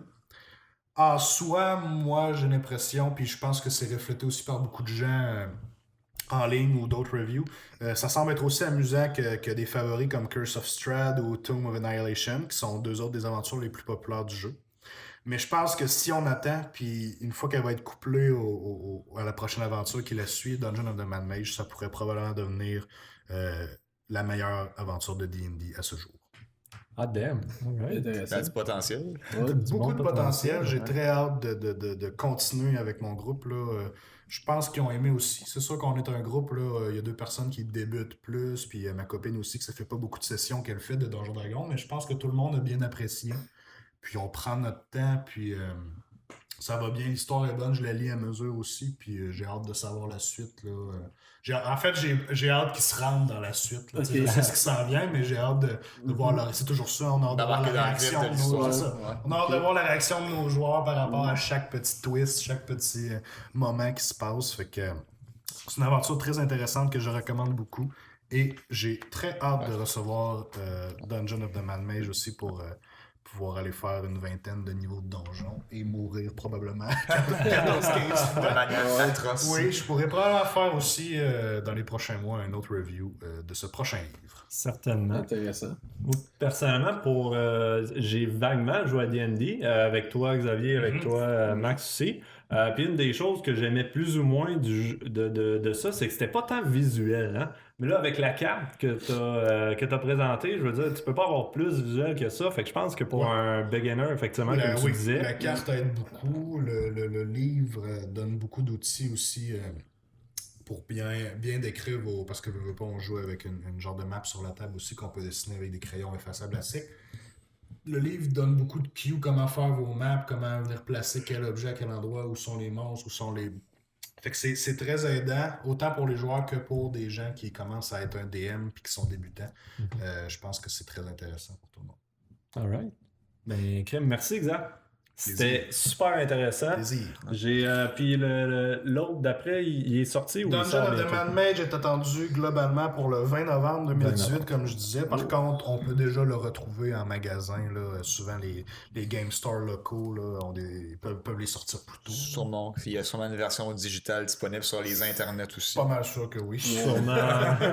Merci, Internet. All right. Donc, merci beaucoup, Xavier. On serait rendu au topic de Max. Juste avant qu'on embarque là-dedans, je veux juste vous dire, on s'était dit qu'on allait faire le podcast pendant 1h30, à peu près. Il est 1h18. Là, c'est sûr qu'il y a un bout à couper là-dedans. Cependant, ce que moi je vous propose, c'est qu'on continue notre podcast comme si de rien n'était, puis on s'ajuste pour la prochaine fois. Parfait. Fair enough. Ben oui, si vous voulez faire une pause, mais je parle pour le podcast aujourd'hui qui va être délivré. Moi, ça va. Ça va? Oui. Magnifique. Alors, Max, je te laisse embarquer dans ton sujet qui, je sens, on va avoir des bonnes discussions là-dessus aussi, si je me trompe pas. Oui, effectivement. Mon sujet n'a pas vraiment de nom, c'est vraiment un peu un ramassis d'idées, de discussions. On va parler de 3 jeux, principalement un. L'idée, c'est de discuter un peu sur le développement de jeu, les attentes des joueurs versus qu'est-ce que les développeurs sont prêts à offrir, les promesses de développeurs qui parfois peuvent être tenues ou pas tenues ou tenues après bon nombre d'années et comment on se retrouve à travers tout ça, puis surtout parce qu'il y a de l'argent en jeu. Donc, si on parle de Kickstarter ou de Early Access, donc les joueurs, on va mettre notre argent, mais on a donc des attentes. Et après un certain temps, on se dit, est-ce qu'on a donné notre argent dans le vide? Mais d'un autre côté aussi, c'est un jeu qu'on a acheté, le jeu est sorti, mais est-ce qu'on est en droit d'avoir certaines attentes de dire ben on veut des updates, on veut des mises à jour, des patchs pour des bugs, des choses comme ça.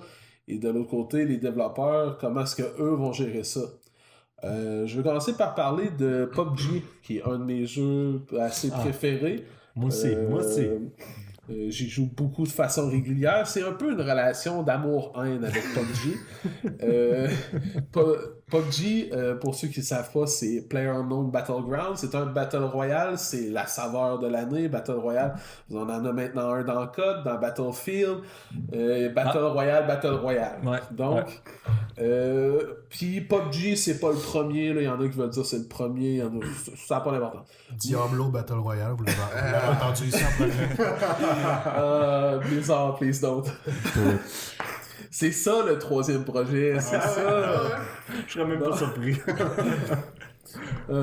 Ouais, après avoir vu Realm Royale, écoute, Diablo Royale. Mon Dieu, Realm Royale. Ouais.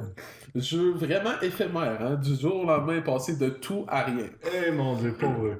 Bon, c'est ça. Donc PUBG, c'est un jeu que j'adore, mais par la nature du Battle Royale, ça peut être un jeu qui est très frustrant.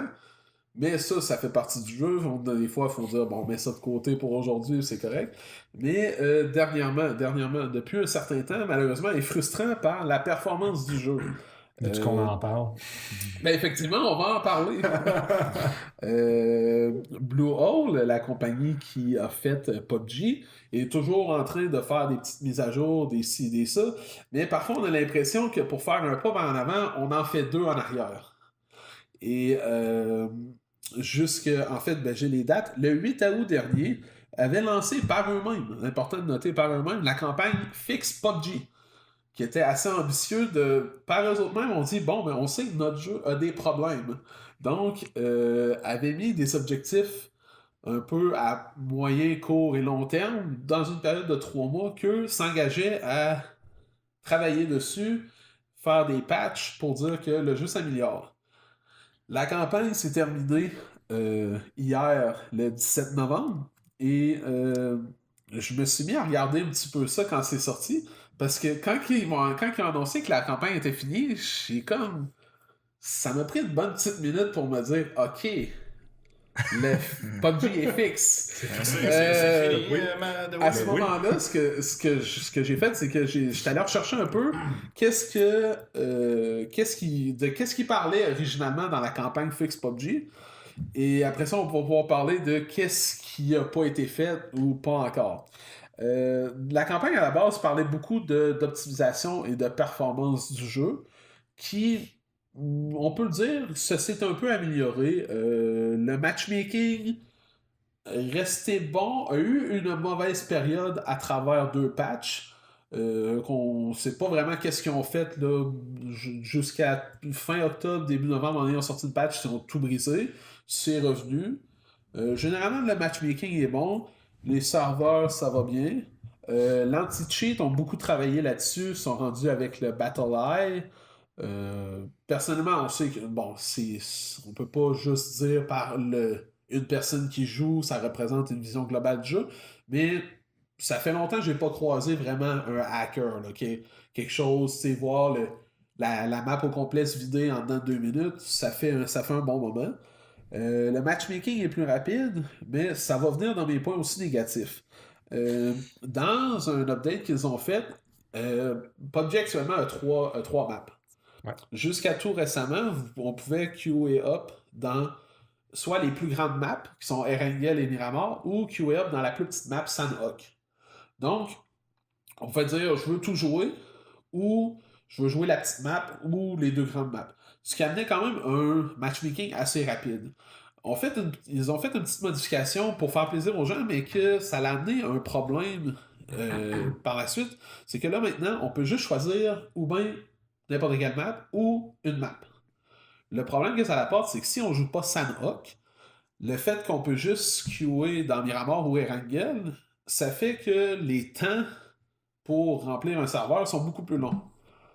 Donc, oui, on a l'option de dire, bon, mais moi, j'aime pas Miramar, je joue pas sur Miramar, mais d'un autre côté, si on prend du recul, on dit, on veut améliorer les temps de matchmaking, cette option-là qui a été rajoutée est un peu venu contrecarrer ça. Là. Ça l'a vraiment pas aidé.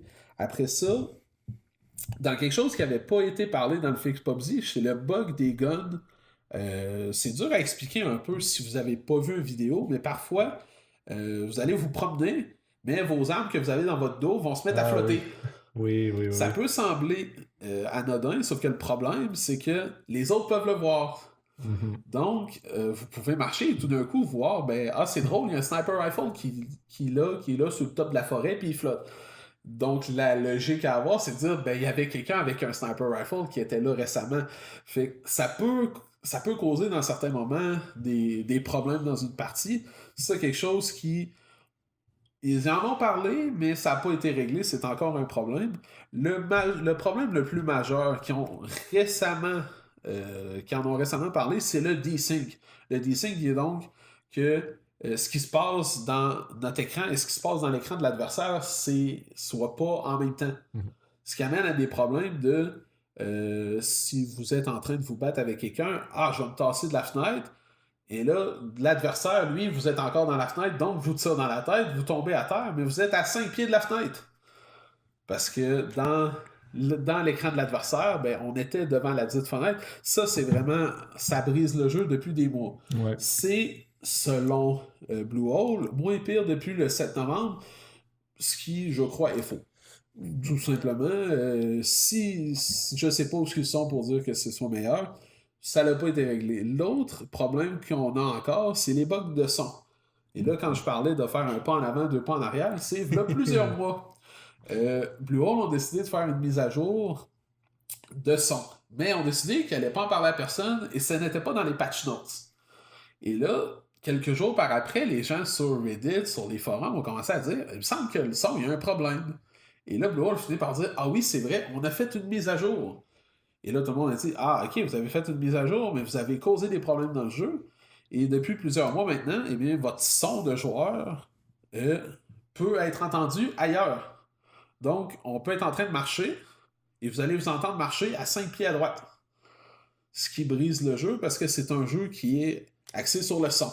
T'as pas le choix d'utiliser le son, là. C'est impossible de ne pas jouer sans le son dans PUBG. Fait quand on regarde un peu qu'est-ce qui avait été adressé au niveau de la campagne Fix PUBG, ils ont travaillé sur la plupart sur les points qui avaient été donnés, mais d'un autre côté, on dirait que on pourrait comme dire qu'ils avaient ignoré les points les plus importants et que là, récemment, donc on dit hier, ces points-là vont être travaillés dans une mise à jour plus importante en 2019. Donc de dire, pour l'instant, vous ne l'avez pas, ça ne sera pas réglé.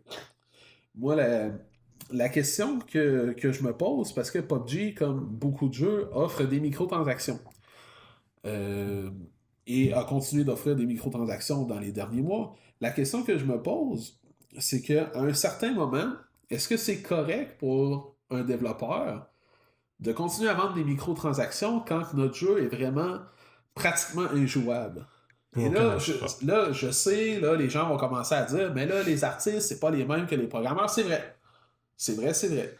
Mais à un certain point, est-ce qu'on peut commencer à se dire, pouvez-vous pas donner une couple de semaines de vacances aux artistes puis engager des développeurs parce que vous sortez plus rapidement du contenu dans le cas de PUBG, c'est des skins, que vous sortez les mises à jour pour pouvoir utiliser les maudits skins. Fait que la question que je vous pose, c'est est-ce que c'est correct de vendre des DLC dans un jeu qui fonctionne pas?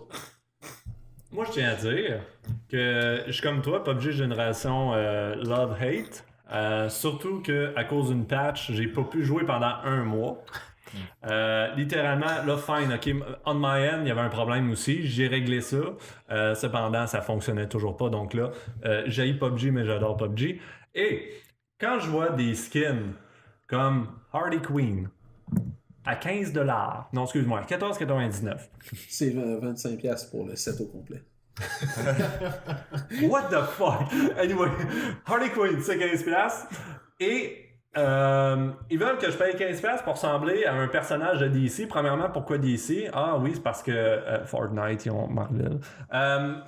Puis, je veux dire, pourquoi je paierais 15$ quand j'ai déjà payé 30$ pour un jeu qui fonctionne pas à moitié, qui m'empêche de jouer? C'est un de mes jeux préférés, no joke. mais ils font des mises à jour qui m'empêchent de jouer. J'ai pas l'ordi le plus fort au monde, mais c'est pas de la merde que j'ai non plus. Là. Je veux dire, je suis capable de le runner. Je suis capable de le runner depuis que j'ai cet ordi-là. Mon ancien ordi, c'est une autre histoire. Ça faisait mal au cœur. Moi, après ça, qui me demande 15$ pour ressembler à un petit bonhomme de DC, asti que ça me frustre. C'est quoi? C'est juste une passe de cash. C'est juste une passe de cash. Il n'y a absolument là, rien là-dessus. Même si ça coûte 15$, ressembler à Harley Quinn, en aucun cas va améliorer ton gameplay. C'est vraiment au niveau cosmétique. Donc encore là, oui, c'est strictement personnel de l'acheter. C'est pas obligatoire, ça n'optimise pas ton gameplay. Fait que ça fait pas que j'endosse ce type de revenus-là pour les jeux, ce type de DLC-là, mais en même temps, ça leur permet d'avoir une certaine source de revenus sans avoir besoin de vendre des nouvelles copies puis avoir besoin de demander à la population qui joue, ben écoutez, là, le développement est un petit peu plus lent, on aurait besoin de plus d'argent pour continuer à développer notre jeu, fait que s'il vous plaît, donnez-nous toute donnez de l'argent. Fait que là, ça permet sur une base volontaire, ceux qui veulent investir de l'argent là-dedans, de le faire sans avoir à racheter une copie du jeu ou donner de l'argent aux développeurs de manière plus directe. C'est vraiment juste une source de revenus sur le side. Moi, je comprends ton point. T'as raison. Ça affecte absolument pas le gameplay. J'ai pas besoin de l'acheter. Mais je ne crois pas que le 15$ que j'ai investi dans mon petit costume de Harley Quinn va pour le développement et la correction des trillions de bugs que PUBG a. Je suis incapable de concevoir que le cosmétique paye pour les bugs. Moi, je pense que c'est juste une passe de cash pour faire du cash, que ça va pas nécessairement revenir vers nous, dans le fond. Je veux dire, c'est nous autres, les joueurs, qui dépensent de l'argent puis qui reçoivent le produit final. Fait que, je suis persuadé que c'est rien que pour mettre dans leur portefeuille, puis qu'ils s'en contre-calissent, puis ils continuent leur petit développement à 2 personnes pour régler 2-3 bugs ici et là.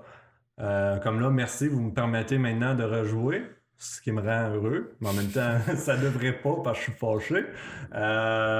Fait que bref, moi, j'ai beaucoup de difficultés à concevoir cet aspect-là, de vendre toute cette merde-là, puis... Ah, mon Dieu Seigneur, non, non, non. Salut. Ouais, c'est plate parce que justement, tu te dis, t'as l'impression qu'ils veulent te vendre un après-produit alors que le produit est comme pas final, est comme pas terminé. T'as encore plus l'impression de te faire fourrer entre guillemets parce que justement, t'aimerais mieux mettre ce 15$-là puis leur dire carrément, je vous donne 15$.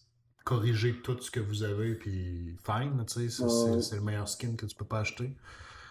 Mais en même temps, comme Dowie disait, tu sais, c'est 2 gangs, c'est les artistes, c'est les développeurs du jeu. Ça veut pas dire que ça va mal, parce que ça va mal du côté des développeurs, que ça devrait aller mal du côté des artistes. Si ça peut rendre l'expérience pour des gens plus plaisante, puis qu'eux autres, les bugs, c'est pas ce qu'ils veulent.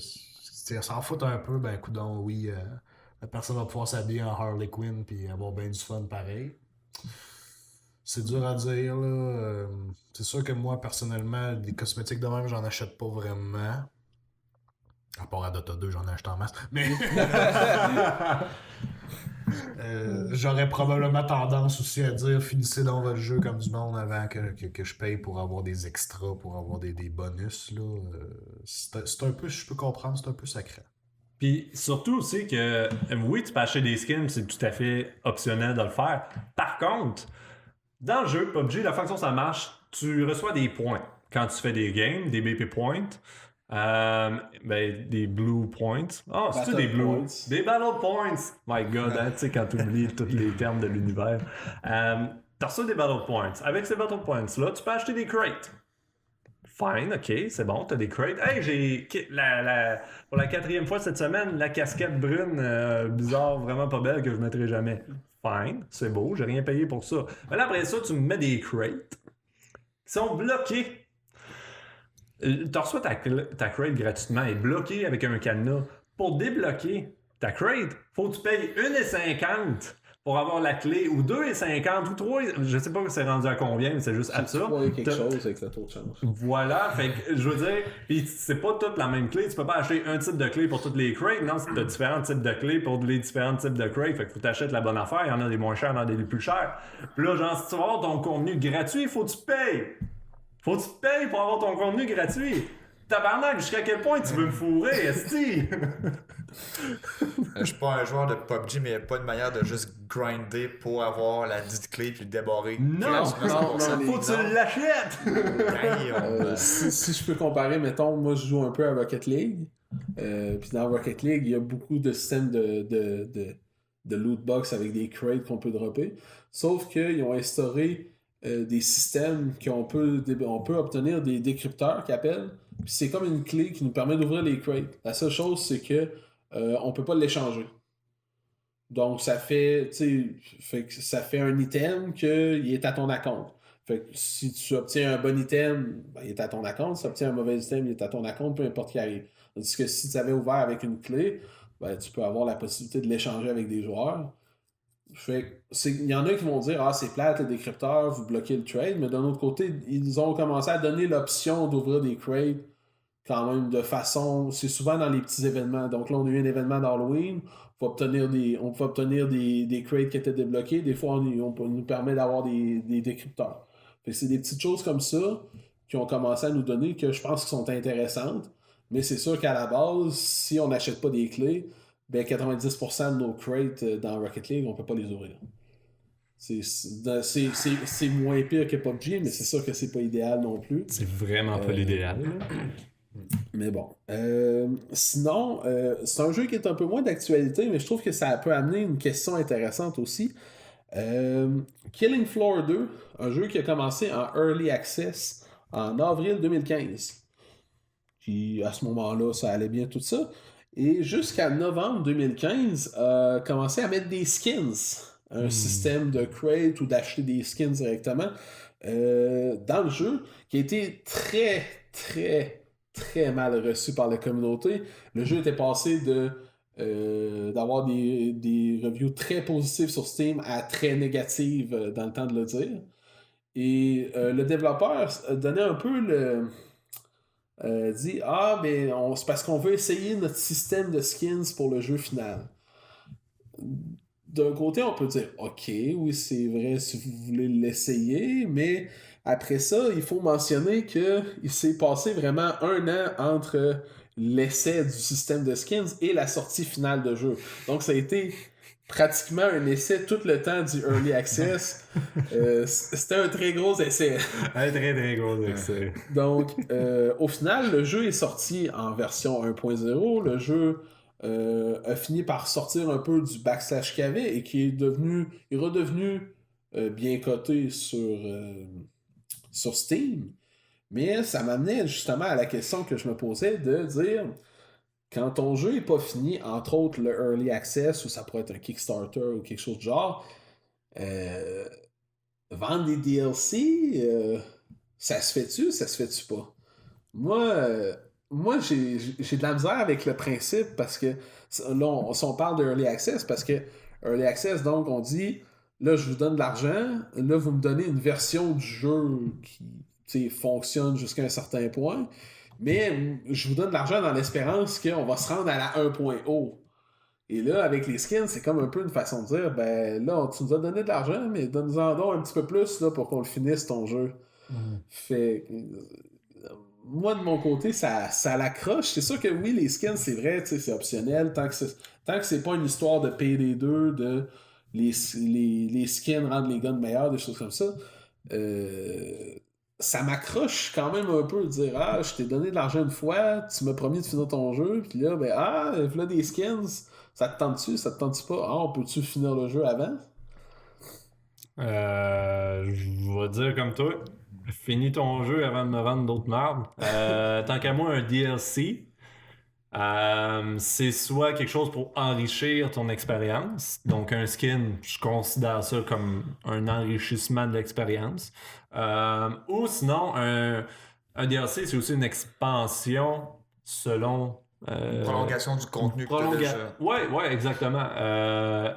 dans le cas que tu mentionnes ici, je vois pas vraiment comment est-ce que tu peux prolonger l'expérience que tu as déjà, alors que l'expérience que tu as déjà n'est pas terminée. C'est ça, parce que tu sais, justement, tu peux pas avoir de DLC si t'as pas de jeu complet. Moi, un DLC, je vois ça comme au début, t'achètes le jeu, ça te permet de faire l'histoire, de grinder le multiplayer s'il y en a, d'en profiter d'expérience, puis quand tu vois que le jeu, quand ça perd en popularité ou que t'arrives à un point où que tout le monde a pu profiter de l'expérience initiale que le jeu a offert, bam, tu leur sors un DLC, puis check, là, tu peux continuer l'histoire. Fait que tu sais, ça fait moins comme de quoi on te vole pour ton argent, puis c'est juste, t'as déjà le produit final peut être complet. Sans ça, les DLC sont pas mandatoires pour le reste de l'histoire ou quoi que ce soit. Tu as un jeu complet de A à Z avec ton achat initial. Mais oui, si jamais tu as vraiment aimé le jeu et tu as le goût d'avancer plus loin dans l'histoire ou de continuer à en apprendre plus par rapport soit à la lore, si c'est un contenu d'histoire, ou si tu veux t'investir plus dans le multiplayer, avoir plus de maps, etc., ben ça te donne la possibilité de le faire. Mais justement, quand tu es en early access, de demander de l'argent à quelque chose qui est même pour prolonger quelque chose qui n'est même pas un produit final, j'ai un petit peu de la misère avec ça. Comments, Mister? Same. Arrête, Même chose, même chose. Same Finis ton jeu avant de me vendre des extras. Parfait. En tout cas. T'achètes pas le bacon chez Subway avant d'acheter le sandwich, tu sais. Fait que genre, C'est deep, ça. think about it. Mais techniquement, ils mettent ton bacon dans le sandwich avant que ce soit fini. Oh. Ouh. Prochain sujet. Shots fired. I don't know what to say. Parfait. Le prochain jeu que je veux parler, c'est un jeu qui semble que parfois les gens n'ont jamais entendu parler ou que c'est le next big thing, dépendamment des gens. C'est Star Citizen. Star Citizen, pour ceux qui n'ont jamais entendu parler, c'est le jeu qui a été le plus crowdfundé sur Kickstarter, qui originalement avait ramassé 70 millions de dollars. 70 millions de dollars, là, c'est beaucoup, mais beaucoup d'argent sur Kickstarter. Ouais. C'est quand que n'importe quoi sur Kickstarter obtient 1 million ou plus, on dit que c'est un très très gros projet. 70 millions, c'est énormément d'argent. Ils ont ramassé autant d'argent, entre autres, parce que Star Citizen, ça se voulait à la base comme une espèce de Elite Dangerous. C'est un jeu de l'espace avec des vaisseaux. Et c'est que ils ont réussi à ramasser autant d'argent à cause que le jeu a un peu un côté pay to win. En réalité, c'est plus que tu vas me donner l'argent, plus que je vais te donner un gros vaisseau. Et là, on parle des fois des vaisseaux qui vont aller jusqu'à les 10 000 $. Oui. Et donc, évidemment que je sais pas pourquoi on dirait que dans les jeux d'espace, on dirait que ça vient chercher très fort certaines communautés de gens. Et donc, les gens ont mis énormément d'argent dans l'espérance que ce jeu-là voit le jour et que d'avoir idéalement leur vaisseau pour pouvoir dominer le jeu d'avance. Le Kickstarter a eu lieu en 2012. Nous sommes maintenant en 2018 et le jeu est très loin d'être terminé. Même que ils ont continué à ramasser de l'argent par après le Kickstarter et on parle d'une vieille donnée de... Je peux pas vous dire l'année, qu'on dit qu'il y aurait plus de 200 millions de ramassés pour le jeu. Et là, c'est à se poser la question de dire, mais après un certain temps, à quel point d'argent c'est trop d'argent? Parce que là, oui, vous avez eu votre argent. Originalement, je sais pas c'était quoi le budget qu'ils voulaient pour faire le jeu sur Kickstarter. Mais là, on s'entend qu'on a dépassé ça de beaucoup. Et le jeu devait sortir au complet en 2014.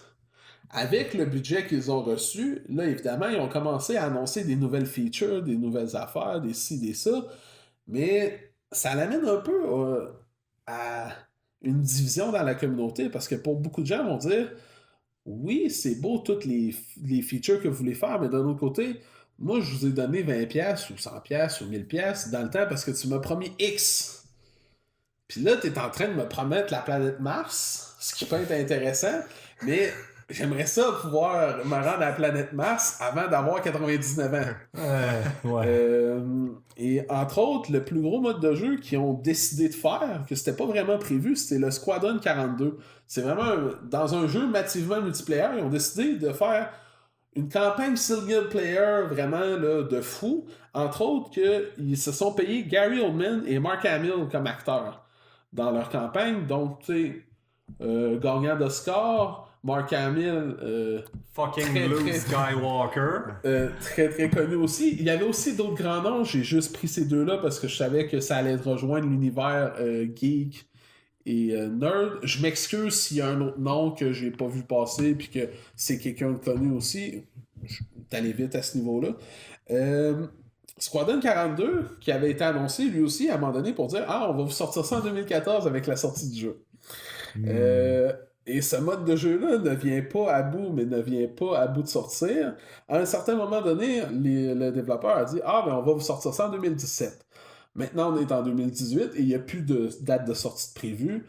C'est juste un jour, vous allez l'avoir. Et là, ben, la question que les gens se posent, c'est de commencer à se dire, ben, est-ce qu'on a un peu lancé notre argent dans le feu?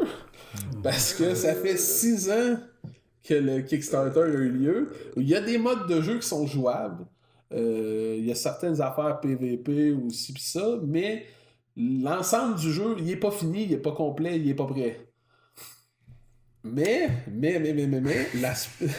moi, ce qui me choque le plus de la situation, c'est qu'il est encore possible de mettre de l'argent dans le jeu. Oh my god. On peut pas dépenser des milliers de dollars, mais je suis allé sur leur site web et il y a encore des bundles jusqu'à 250-ish dollars de possible avec des vaisseaux de pouvoir acheter le jeu pour des gens qui n'auraient pas eu la chance de mettre de l'argent dans le jeu d'ici là. Mais là, c'est bien beau tout ça, mais là, la question, how much money is enough money? Et est-ce que ça va voir le jour un jour? Est-ce que ça va? Là, il y a du monde, là. Ça fait 6 ans, là. Il Ouais. s'est dit, moi, je mets 10 000 piastres Ouais. pour un gros vaisseau. Ouais. Puis là, ça fait 6 ans qu'il attend son vaisseau. Ouais. Puis il l'a pas son Puis il vaisseau. a mis 10 000 piastres C'est là-dedans. même pas un vrai vaisseau, là. Non, c'est pas un vrai vaisseau, ça, Mais c'est c'est un important. gros vaisseau, par C'est un exemple. gros vaisseau. Son vaisseau va être plus gros que le nôtre.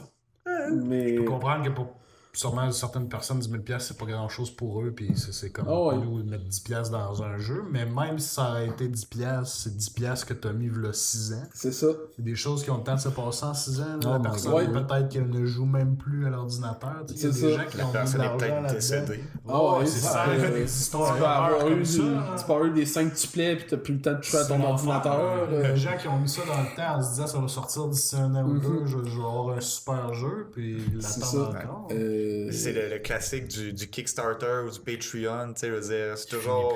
Ah ouais. C'est une chance que tu prends, veux pas, pis tu sais, C'est- des gens qui vont pas se dompter par rapport à ça, puis qui vont toujours aller déposer des sommes d'argent quelque peu ridicules dans l'espérance d'avoir accès à plus de contenu, mais tu sais, on a quand même vu ça de façon assez régulière, des Kickstarter ou des projets qui ont commencé en crowdfunding, que même après avoir ramassé des sommes d'argent quand même assez impressionnantes, que ça a crashé en bout de ligne. Oh, Fait ouais. que- Tu sais, ça prend combien de temps avant que les gens vont dire on se fait niaiser, tu sais, la bulle à pète à un moment donné, là, on les poursuit dessus, on fait quoi là, ils nous C'est niaisent déjà, depuis c'est 6 ans? déjà commencé. Il y a déjà, Non, non. je lisais vite le Wikipédia de la page. Il semblerait qu'il y a déjà quelques personnes qui ont commencé à faire ça. Il y a des gens qui ont gagné, il y a des gens qui ont perdu. Là, c'est dans différents pays. Ça fait que, Ça doit pas être les seuls non plus. Là. Mais- Je veux dire, c'est un des plus gros exemples parce qu'ils ont beaucoup d'argent. C'est ça. Mais ça Mais- doit pas être les premières histoires d'horreur que ça fait des années Non, non, que c'est les gens ça. ont fondé Mais des c'est choses. c'est le fait que ça en est rendu là et le fait qu'il y a des gens qui ont gagné. Il y a vraiment des gens qui ont gagné en cours. Avec raison. C'est ça, de dire, ben, je t'ai donné de l'argent, tu m'as rien donné. Et c'est. T'as eu un temps raisonnable pour C'est me ça. donner ce que j'ai payé pour. C'est ça, c'est effectivement ça. Plus que raisonnable. Ben, là. Oui. Hey, je veux dire, quand tu startes ton Kickstarter, je veux dire, il faut déjà à la base que tu aies une idée. Là, c'est quoi, Le jeu ils ont de était l'argent. commencé depuis un an, quand ils Bon, ont fait leur Kickstarter. en plus, qui était C'est ça. commencé, il y en a qui startent le Kickstarter, il n'y a rien de commencé, mais Non, ils ont non. leur idée, puis Ouais. ils veulent faire leur idée. C'est ça. Ben, c'est sûr que pour des gens, quelqu'un qui est seul ou un mini studio, ils savent qu'ils voudraient faire un jeu, que ça va prendre 2-3 ans de développement. Le Kickstarter, des fois, c'est leur seule option. Si, mettons, le gouvernement leur donne pas un prêt ou la banque leur donne pas un prêt, ben, Kickstarter, ça peut permettre à des gens d'aller créer certains jeux. Mais là, on parle vraiment d'une grosse compagnie qui a reçu énormément d'argent. Énormément.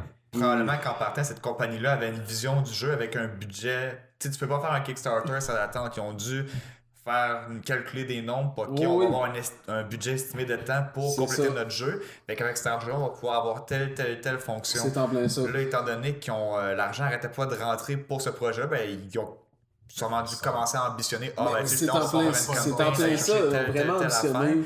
Tandis que là, c'est jusqu'où ça va aller, puis jusqu'à combien de millions ça va prendre Mais pour c'est qu'ils ça. puissent. Parce que si à chaque fois qu'il y a de l'argent qui rentre, puis qu'ils commencent à développer des nouvelles features, engager du nouveau monde, c'est certain que ce jeu-là est doomé à jamais sortir éventuellement. Fait qu'il va Non, falloir c'est qu'à un ça. moment donné, qu'ils se concentrent sur une vision du jeu, Mhm. puis qu'ils la complètent avant de devoir continuer à essayer d'élargir qu'est-ce que Star Citizen va être en bout de ligne. Mais il va falloir que ça soit régularisé, ça, là. Il n'y a pas de... Tu sais, je peux comprendre qu'un développement d'un jeu, ça prend du temps, ça prend des années, c'est long, il y a des embûches, c'est comme n'importe quoi. Mais il va falloir qu'à un moment donné, on se dise c'est quoi une attente acceptable. Vous me payez là, puis dans maximum 3 ans, 4 ans, votre jeu est là, sinon vous êtes remboursé. Tu sais, il va falloir qu'il y ait de quoi. Là. Ouais. Des attentes interminables comme ça, c'est pas inhumain, mais crime, quelqu'un, en tout cas, Ouais, c'est inacceptable. C'est spécial. Puis moi, j'avais comme une question sur le site par rapport à ça. Puis je me demandais, un Kickstarter, dans le fond, tu sais, quand on donne de l'argent à un Kickstarter, c'est dans le but de voir notre jeu se réaliser. Souvent, on parle aussi un peu d'exclusivité. Dans le cas de Star Citizen, il y a des gens qui ont payé pour avoir du contenu exclusif à la sortie du jeu. Et moi, la question que je me posais, c'est une fois que le jeu a obtenu son financement, alors Star Citizen a dépassé son financement beaucoup, c'est pas un peu bizarre de dire que le développeur continue de vendre le jeu s'il n'est pas fait, s'il n'est pas fini. Ça n'a pas d'allure. Puis d'une certaine façon, c'est pas. Moi je trouve que c'est un peu malhonnête envers les gens qui t'ont backé à la base. Parce que ceux qui t'ont backé au début, eux autres ont fait un leap of faith en voulant dire bon, ben je sais pas si le jeu va avoir lieu, je vais te donner de l'argent, puis j'espère qu'il va avoir lieu. Puis s'il y a lieu, ben je vais peut-être avoir un skin le fun pour mon vaisseau, ou ben pour mon gun, ou quelque chose dans le jeu pour dire hey, moi j'ai mis de l'argent au début. Mais là, le Kickstarter est fait et on continue de vendre des jeux. Non, il y a un problème, là. Je veux dire, tu peux pas vendre de l'air, là, En même Chris. temps, tu peux ne pas vendre de l'air, mais tu sais, là, surtout quand on parle sur une période de développement qui est aussi longue que celui de Star Citizen, tu sais, il y a du monde qui nécessairement connaissait peut-être pas le projet ou il était peut-être pas à 100% derrière au début, fait qu'il est comme bon, tu sais, je me sens pas prêt à investir de l'argent encore. Là, oui, pour les pionniers, puis les personnes qui ont backé le jeu du début ou qui ont investi des sommes plus importantes que les autres, dans ce cas-là, oui, qu'on leur donne du contenu exclusif à ces personnes-là, je suis 100% d'accord avec ça. Mais de là à dire que passé un certain point puis que le budget demandé pour le jeu est atteint, qu'on coupe ça pour les autres, je trouve ça ordinaire un peu parce que, tu sais, je veux dire, même si le jeu a encore du potentiel après, où il y a du monde que finalement, peut-être que ça va avoir gagné de l'intérêt ou gagné de la popularité, puis qu'il y a d'autres mondes qui veulent faire partie de ce projet-là puis d'investir, je verrais pas pourquoi on fermerait la porte à ces personnes-là, quitte à leur offrir des récompenses différentes ou moins importantes que ceux qui ont investi au début du projet, mais je verrais pas pourquoi qu'on fermerait la porte à ces personnes-là qui pourraient avoir gagné de l'intérêt à long terme ou que, tu sais, une fois que le jeu est devenu plus populaire, qu'il a gagné plus de popularité, qu'il y a plus de vues sur le projet, je verrais pas pourquoi qu'on couperait ça aux autres. Ouais, ça c'est très bien dit. Kickstarter se font de l'argent avec ça aussi. Kickstarter prend une partie, Ouais.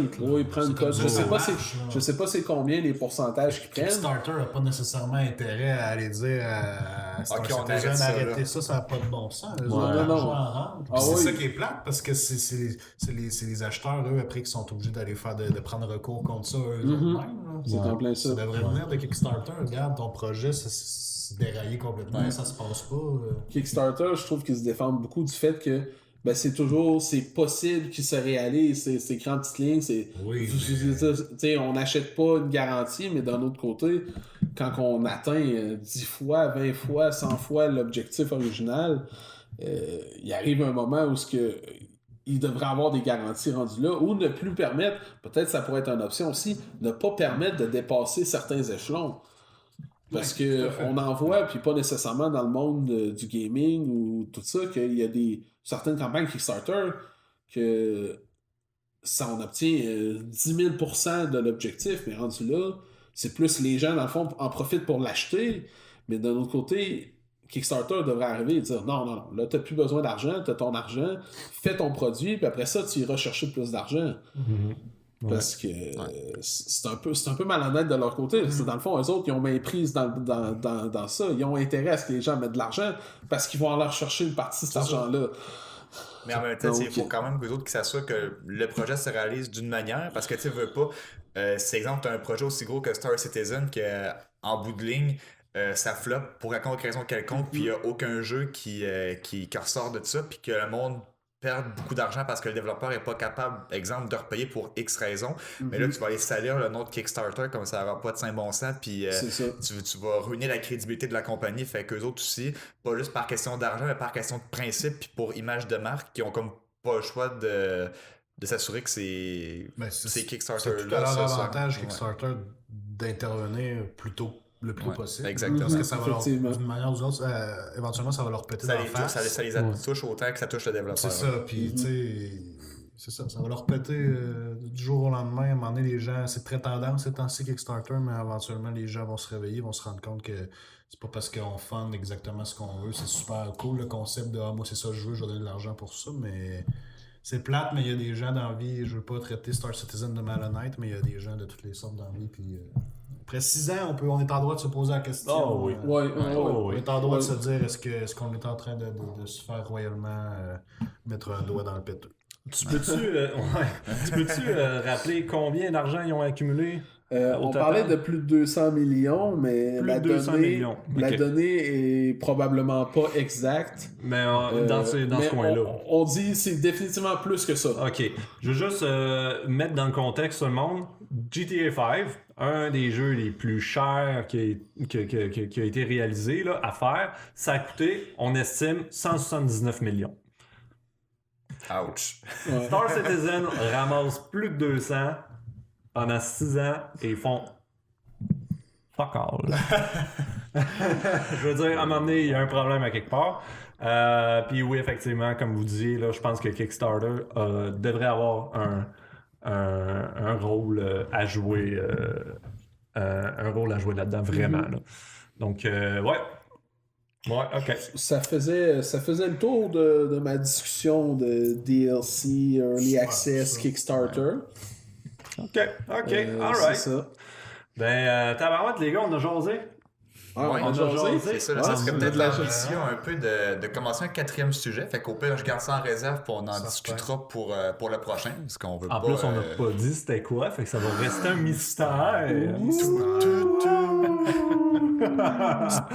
Eh ben, Colin, sérieusement. Sérieusement, les gars, merci beaucoup d'avoir été là. D'embarquer dans ce projet-là. Puis nous autres, on prévoit faire ça de temps en temps. On n'a pas de date. Je comprends pas. 9? Oh oui, c'est vrai. Moi, mais OK. À la fin de chaque podcast, on va répondre à une question. C'est une question qui peut starter bien des débats. Le problème, c'est qu'on n'a pas pensé à une question. L'autre jour, tu m'avais posé une question, j'aurais aimé ça que tu reposes. Je t'ai posé une question l'autre jour.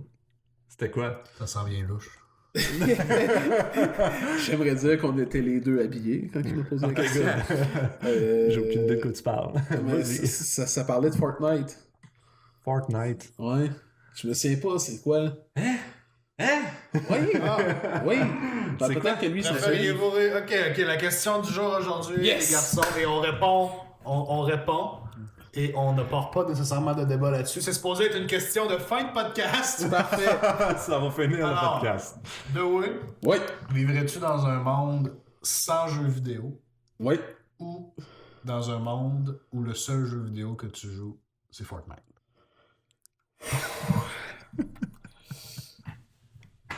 Fortnite, bring it on! Fortnite, ok, Fortnite pour Dewey. Phil, même chose. Un monde sans jeux vidéo ou un monde seulement avec Fortnite? Je vais me contenter des films et des séries télé. Ah oui, on laisse faire les jeux vidéo. Gab? Même chose, il y a en masse d'autres types de médias pour me divertir qu'avant que j'aille perdre mon temps sur Fortnite. Plus de jeux vidéo, plus rien. Plus de mobile non plus, là. Ben ça dépend, je peux plus de Jeux mobile. Ok. Bon, Pas de Diablo Immortal. Pas de Diablo Immortal non plus. Ça change pas, Vincent? Non. Moi personnellement, je pense que je vais game à Fortnite.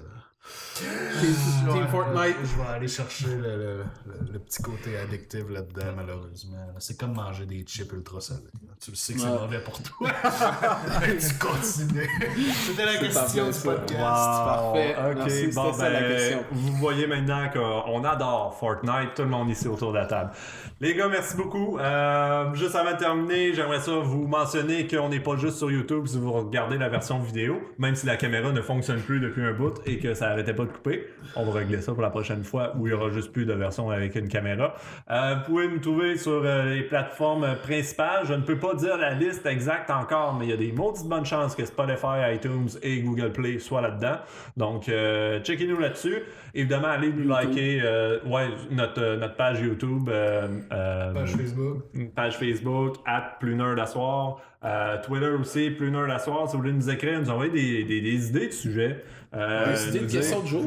Oui, mon Dieu, oui. Si vous voulez nous poser une question qu'on réponde à la fin du podcast, on doit être en mesure de répondre de façon simple et efficace. Donc, rapidement. On aime les questions là, un peu impossibles à répondre. Ouais. Là. Oui, tu sais, des choix impossibles, là, amenez-en, ça va être plaisant. Attention, j'ai dit Would you rather, mais je veux pas me faire copyright strike. Je sais pas c'est quoi le nouveau terme qu'on peut utiliser. Là. Inquiète pas, on n'est pas en Europe, fait que l'article 13 ne nous affecte pas. Donc, nous autres, on va être de retour. On n'a pas de date prévue encore dans l'enregistrement. On va être là la prochaine dans un fois. futur C'est ça. proche. Donc, merci beaucoup d'avoir regardé. Laissez-nous vos commentaires. Et au revoir. Bye bye. Bye. Bon, ben,